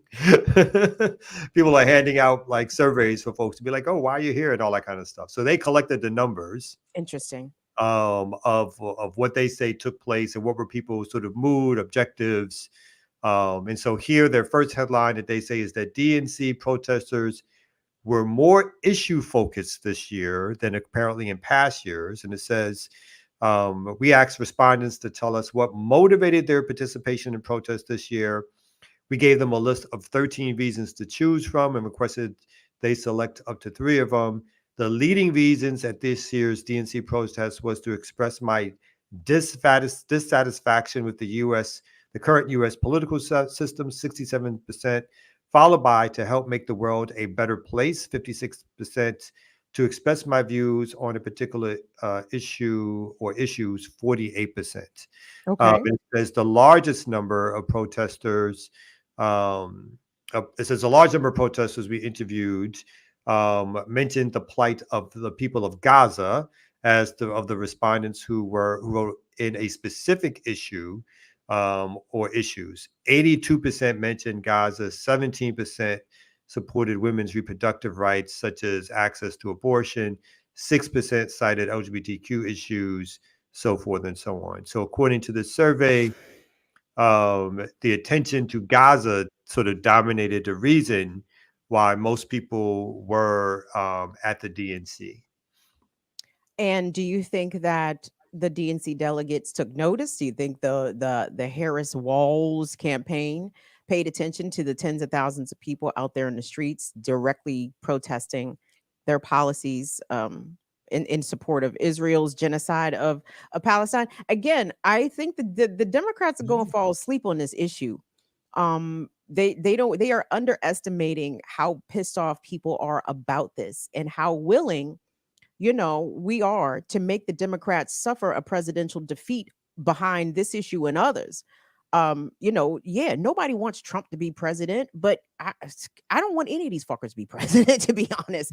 And if one of them got to take a L because they don't want to listen to their would-be base, then that's just what's going to have to happen.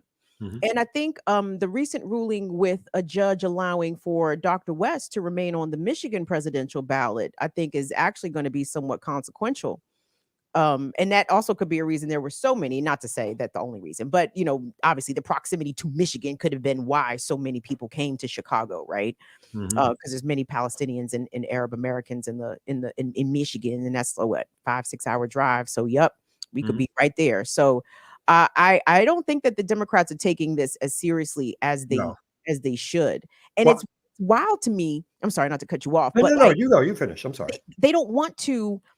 They don't want to bring West and De La Cruz and their platform into the tent, right? They don't want to. Okay, well, the Democrats are trying so hard and I shouldn't say try, they are succeeding in getting these third-party candidates removed off the ballot. It's like, well, instead of trying to get them off the ballot, why don't y'all consolidate, right? Like, why don't y'all give in or bring some of their issues and incorporate it into the Harris-Walz platform, so that way you don't have to literally be undemocratic yourselves by removing choices from out the hands of voters about who they can vote for president. Why don't you bring those issues into your platform? But they can't do that.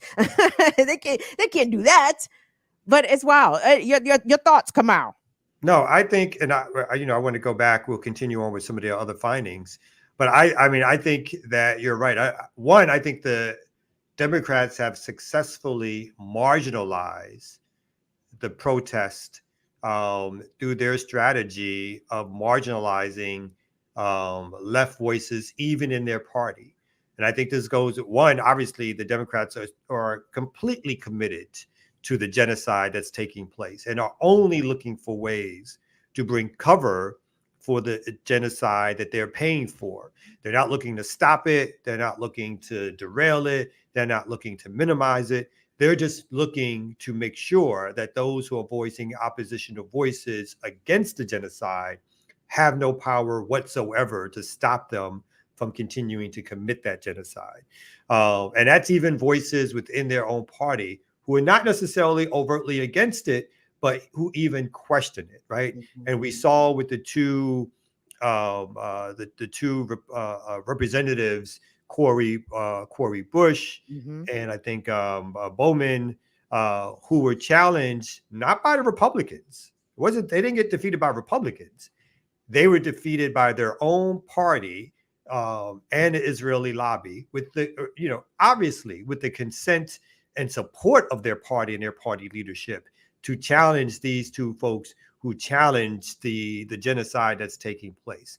And so the Democratic strategy is to challenge and to ignore and to forcibly put people on their heels, right? And we look at the encampments; those encampments, even though obviously they were taken apart by local cops or at a municipal or citywide level, that was a coordinated effort, right? There's no way that those encampments all started to get moved upon at around the same time.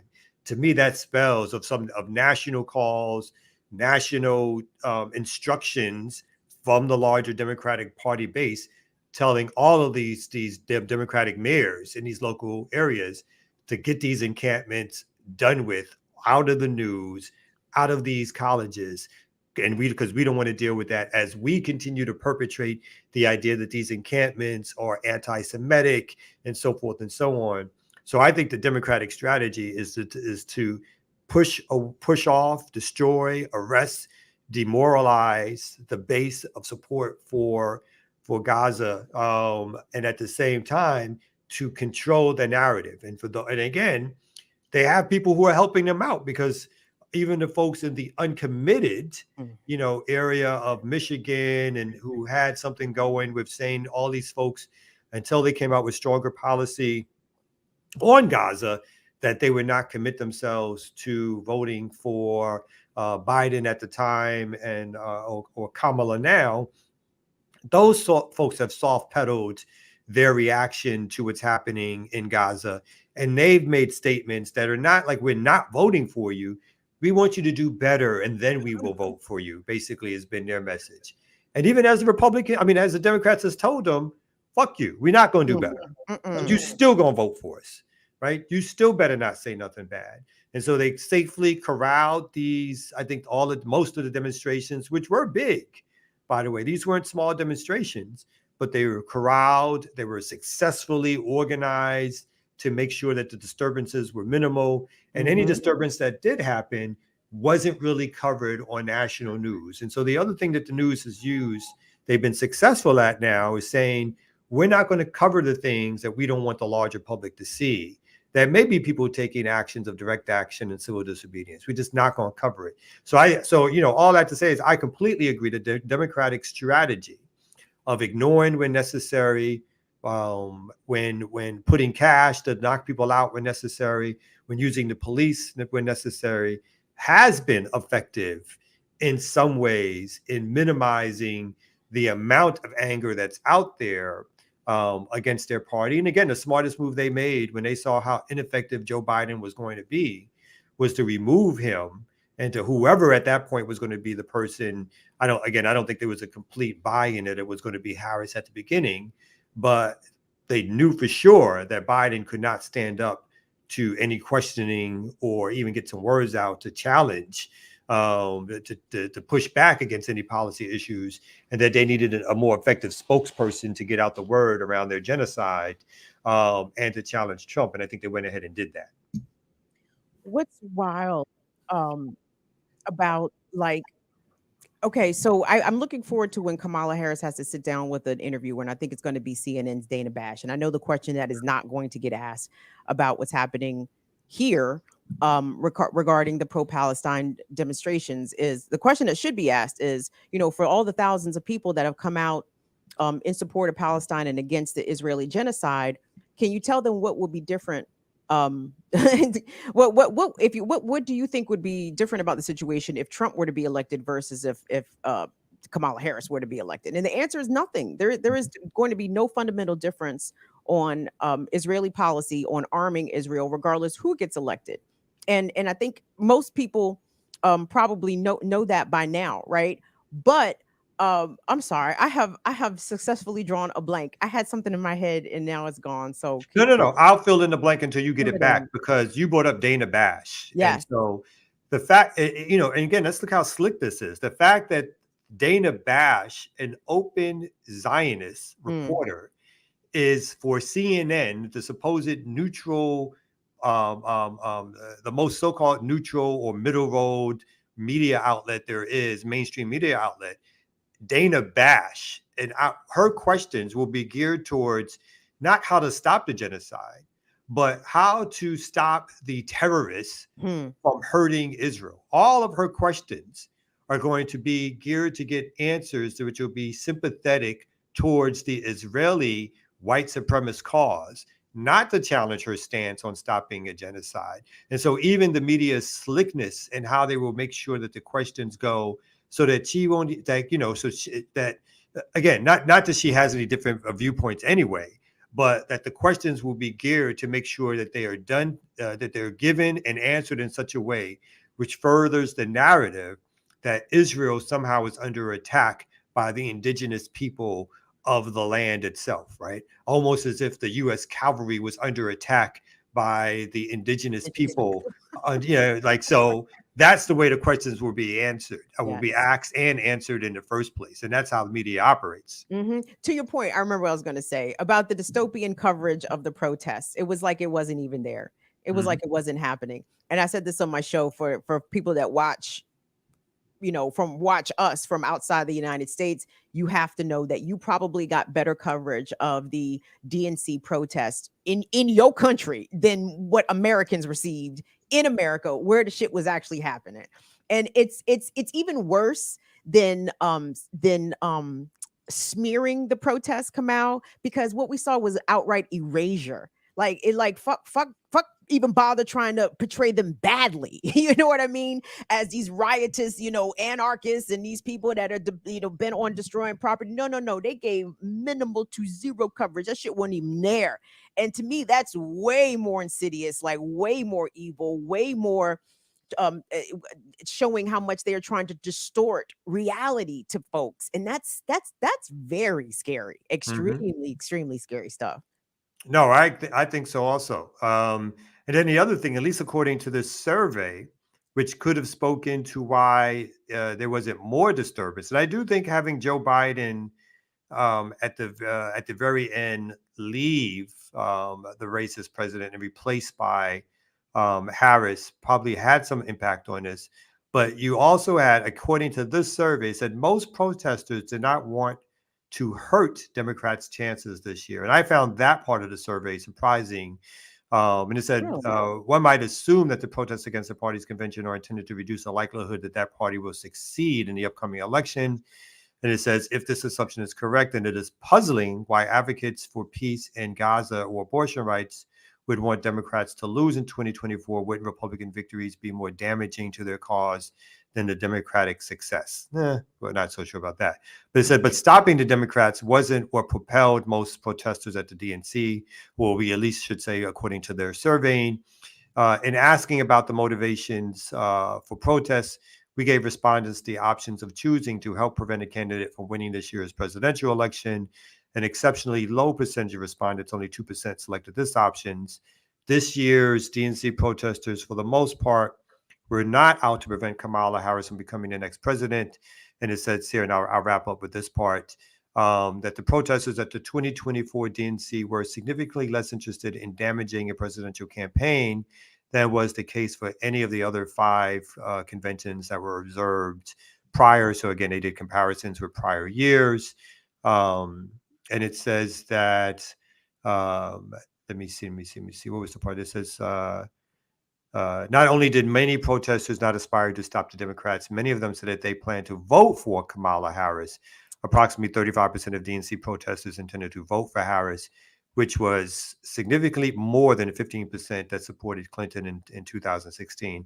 But still a relatively, that means that approximately 65% said that they don't intend to vote. So I'm not sure why that isn't highlighted as a more important stat, that 65% of the people there are either said they weren't going to vote or did not necessarily intend to vote for her, as opposed to the 35%. But it says, but significantly less than the 54% who backed Obama in 2008. Most of the rest said that they would cast their ballots for a third party, that they would not or could not vote, or that they were still undecided. So they highlighted the 35% that said that they would vote for Harris, and not the 65%. And I guess they're doing it in comparison to other years. But the 65% of protesters who were there that said that either they would vote for a third party and or would not vote, or were undecided. So yeah, some interesting facts around against the survey that was done at the convention around protests that was happening outside. Yeah, I'm hoping they didn't ask too many plainclothes undercovers what they thought. Because from what the protesters and what the organizers say out of Chicago, it was mad undercovers. Like, so they said it was so many police out there. So I can imagine maybe a police accidentally got interviewed and the person may not have known it. So well, and maybe even the choices of what they highlighted in their own survey, because even researchers have their own ideological bent. Again, if 65% of people say to me that they're not going to vote for somebody, I think that's extremely important to highlight, as opposed to the 35% that says that they will. But that's just me. But let's bring back the Ear Doctor. We're about to do our last break. Yeah. Hey, Kamal, I brought you some soursop leaves, so I'll make sure to get you some. So, cancer free. I'm gonna be cancer free. There you go. I got you. All you gotta do is put like a couple in some hot water, and you're good to go. All right, let's go ahead and take a quick break. The look of disbelief. All right, let's take a quick break, and then we're gonna come back right here on the Remix Morning Show. Let's go.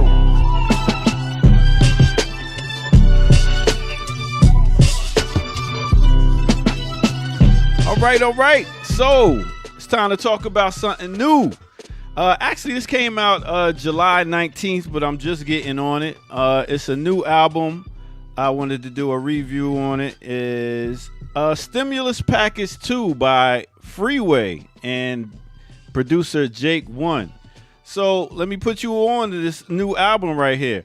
What I like about this album was what Pete Rock and CL Smooth did is they had one producer, just like Nas did with Hit Boy, one producer for the whole album. It makes it good. So it was good to see that happen once again. But Freeway gives you a little bit of drug dealing rap. I don't know what it is about drug dealing rap. The Pusha T's, the Freeways, the Conway the Machine. Speaking of Conway the Machine, he's also on this album. Freeway has 14 cuts on this. He got Black Thought on the album. He got Sauce Walker. He got Petey Crack, and he got Jadakiss on the album. And some other not really known people. But I'm talking about some real dope beats, some melodic beats, and him floating on tracks with other people. Yeah, it's a good album, especially for the grown-up hip-hop people that like still listening to some 90s flavored type style production and rhymes. So check it out if you want to. Stimulus Package 2 from Freeway and Jake One. So my review on this is it's a good album. If we would say 1 out of 10, I'd give it a 8. All right, with that said, let's get back to the Remix Morning Crew. You know how we do.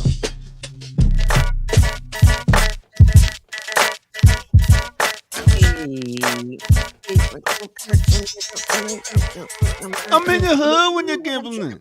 Sick back of wood when you're gambling. You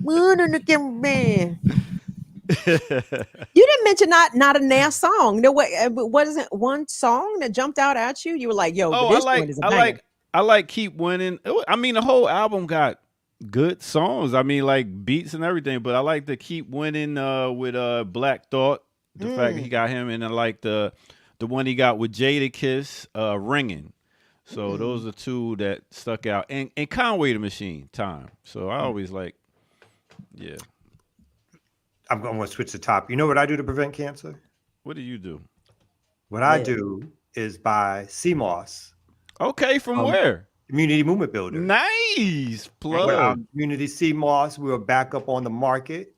Folks can go to the website, communitycmos.com. Remember, our cooperative is up and running. We had to take a little break, but we are back up and running. We have this beautiful new website, communitycmos.com.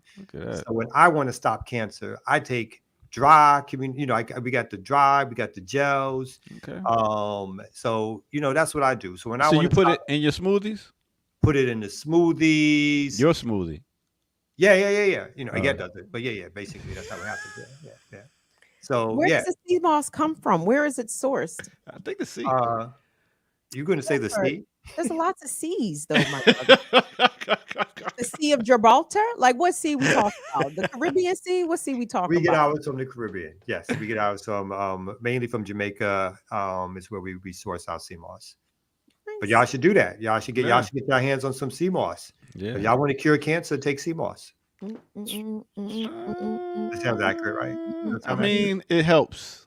It helps. No, it cures it. It helps. So take the sea moss. If you have cancer and you take the sea moss, you won't have cancer anymore. These are not testimonials that are endorsed nor condoned by blackliberationmedia.org at all. Thank you. This is not medical advice. This is not medical advice. They help kill certain cells. So my bad. Yeah. Hair growth. If you want to get your hair back, I then boom, you take some sea moss. I'm good. All right, so that's what it is. We got a broken hip. You got a broken hip, and you want to fix your broken hip. Sea moss. We got about 10 more minutes left. Fuses your muscles and your bones back together. Look at it. Only the CMB sea moss, though. No other sea moss does that. I mean, did they teach all this at PS 234? Like, all right, New York. How to hustle. How to hustle. You were very close though. PS 289. My nigga 2S. Oh, he went to my nigga. PS 289. You know what I'm saying? PS 138 and 289. Is that what Miss Gonzalez was teaching you at PS 289? How to hustle? amazing saying, how though. hype New Yorkers get when you Oh. mention certain blocks, certain schools. Like, yo, 148th? You on 440? Oh, yo. Like, oh my God, relax already. Oh God, don't let New York niggas see each other in the wild out of state. You know what I'm saying? Yo, Yeah. my man. You know what I'm saying? Oh, word, you from New York? Word. Yo, Oh. can I tell you how annoying New York niggas was Oh, in my DC God. in the 90s? Because like Please. I don't understand why they lead off with their name and then where they from. Like immediately, yo, what's up? My name is Kamal. You know I'm from Brooklyn. Nigga don't know. Nobody care. Don't nobody care. My name is Kim. I'm from Laurel. Nobody cares.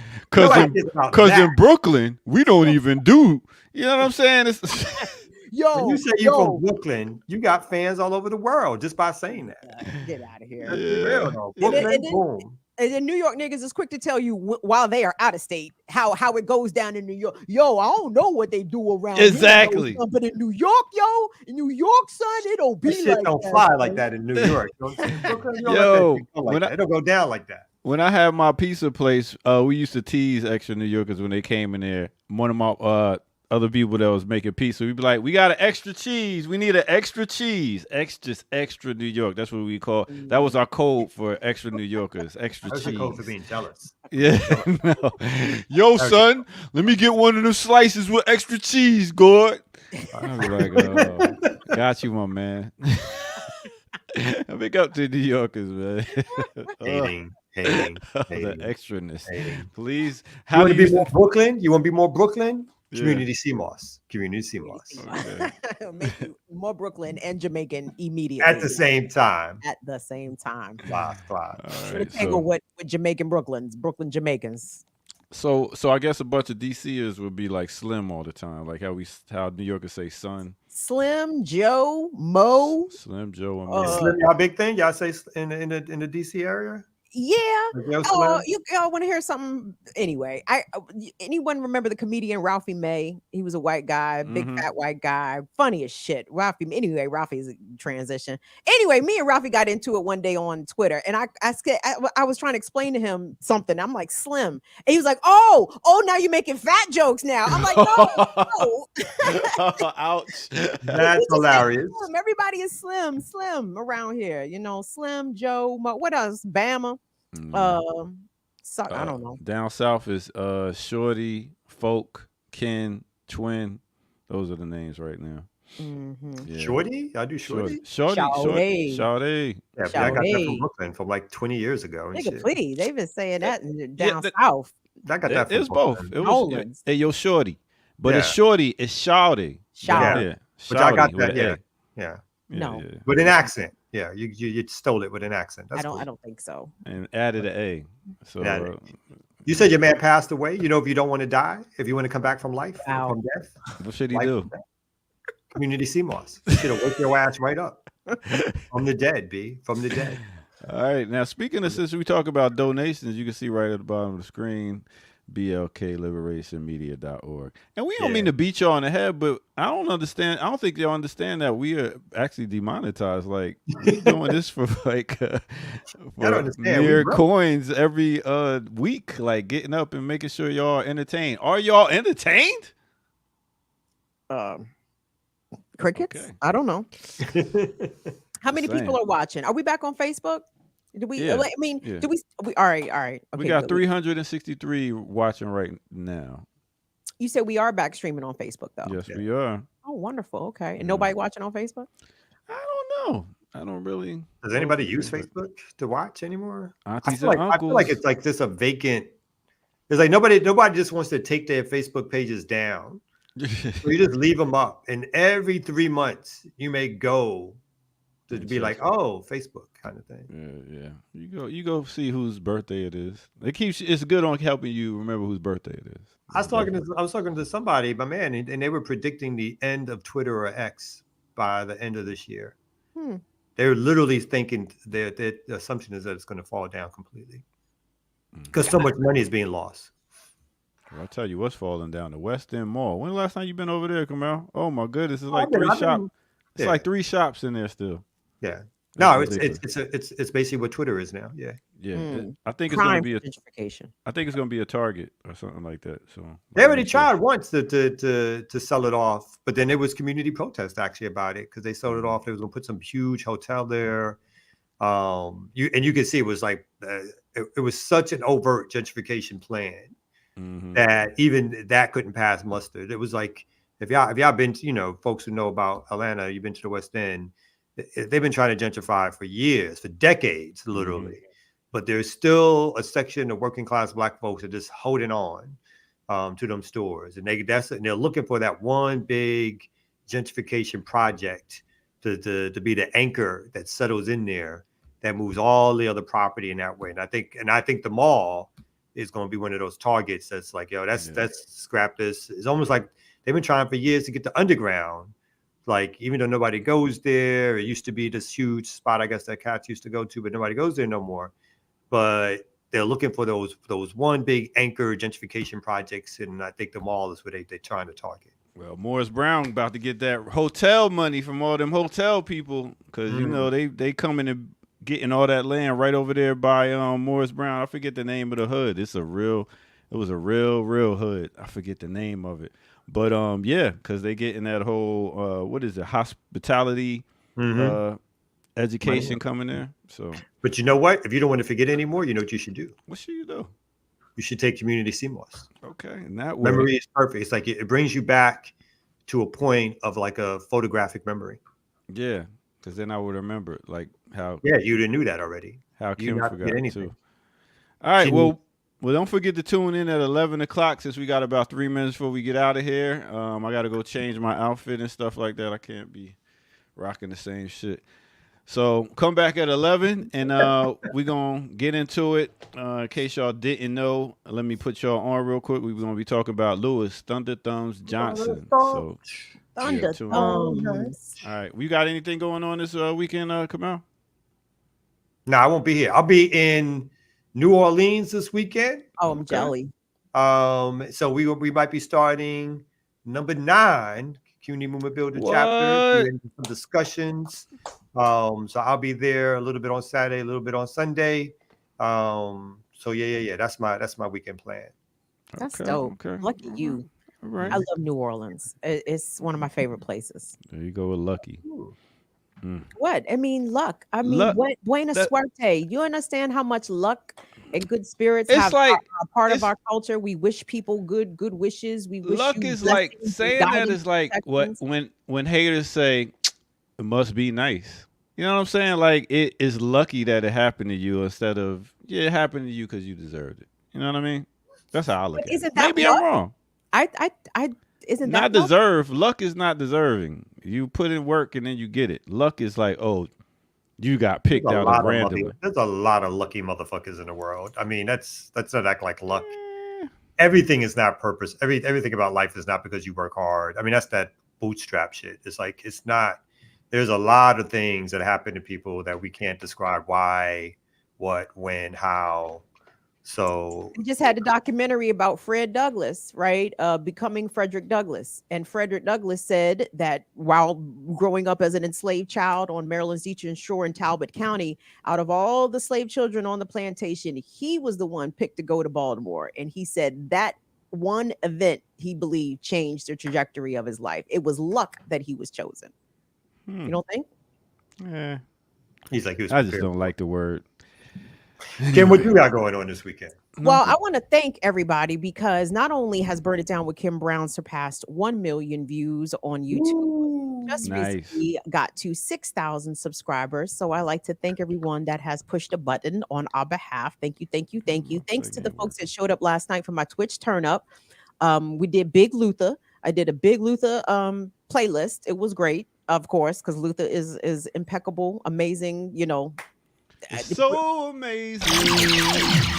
And I don't even like So Amazing. That's the thing. Luther's dope. And Luther got lots of songs that I don't like. I don't like So Amazing. I didn't like Power of Love. I didn't like a lot of Luther songs, but the ones I did like, I liked the hell out them joints. Okay. Well, let's talk about it next Tuesday when we come back here on the Remix Morning Show. Since it's time to go, it's 10 o'clock. And thank y'all for tuning in. And we will be back Next Tuesday, 8 a.m. to 10 a.m. Tell a friend again. And make sure you check out all the dope shows coming on this weekend. All right, Yep. we out of here, y'all. So, See y'all back at 11. Peace.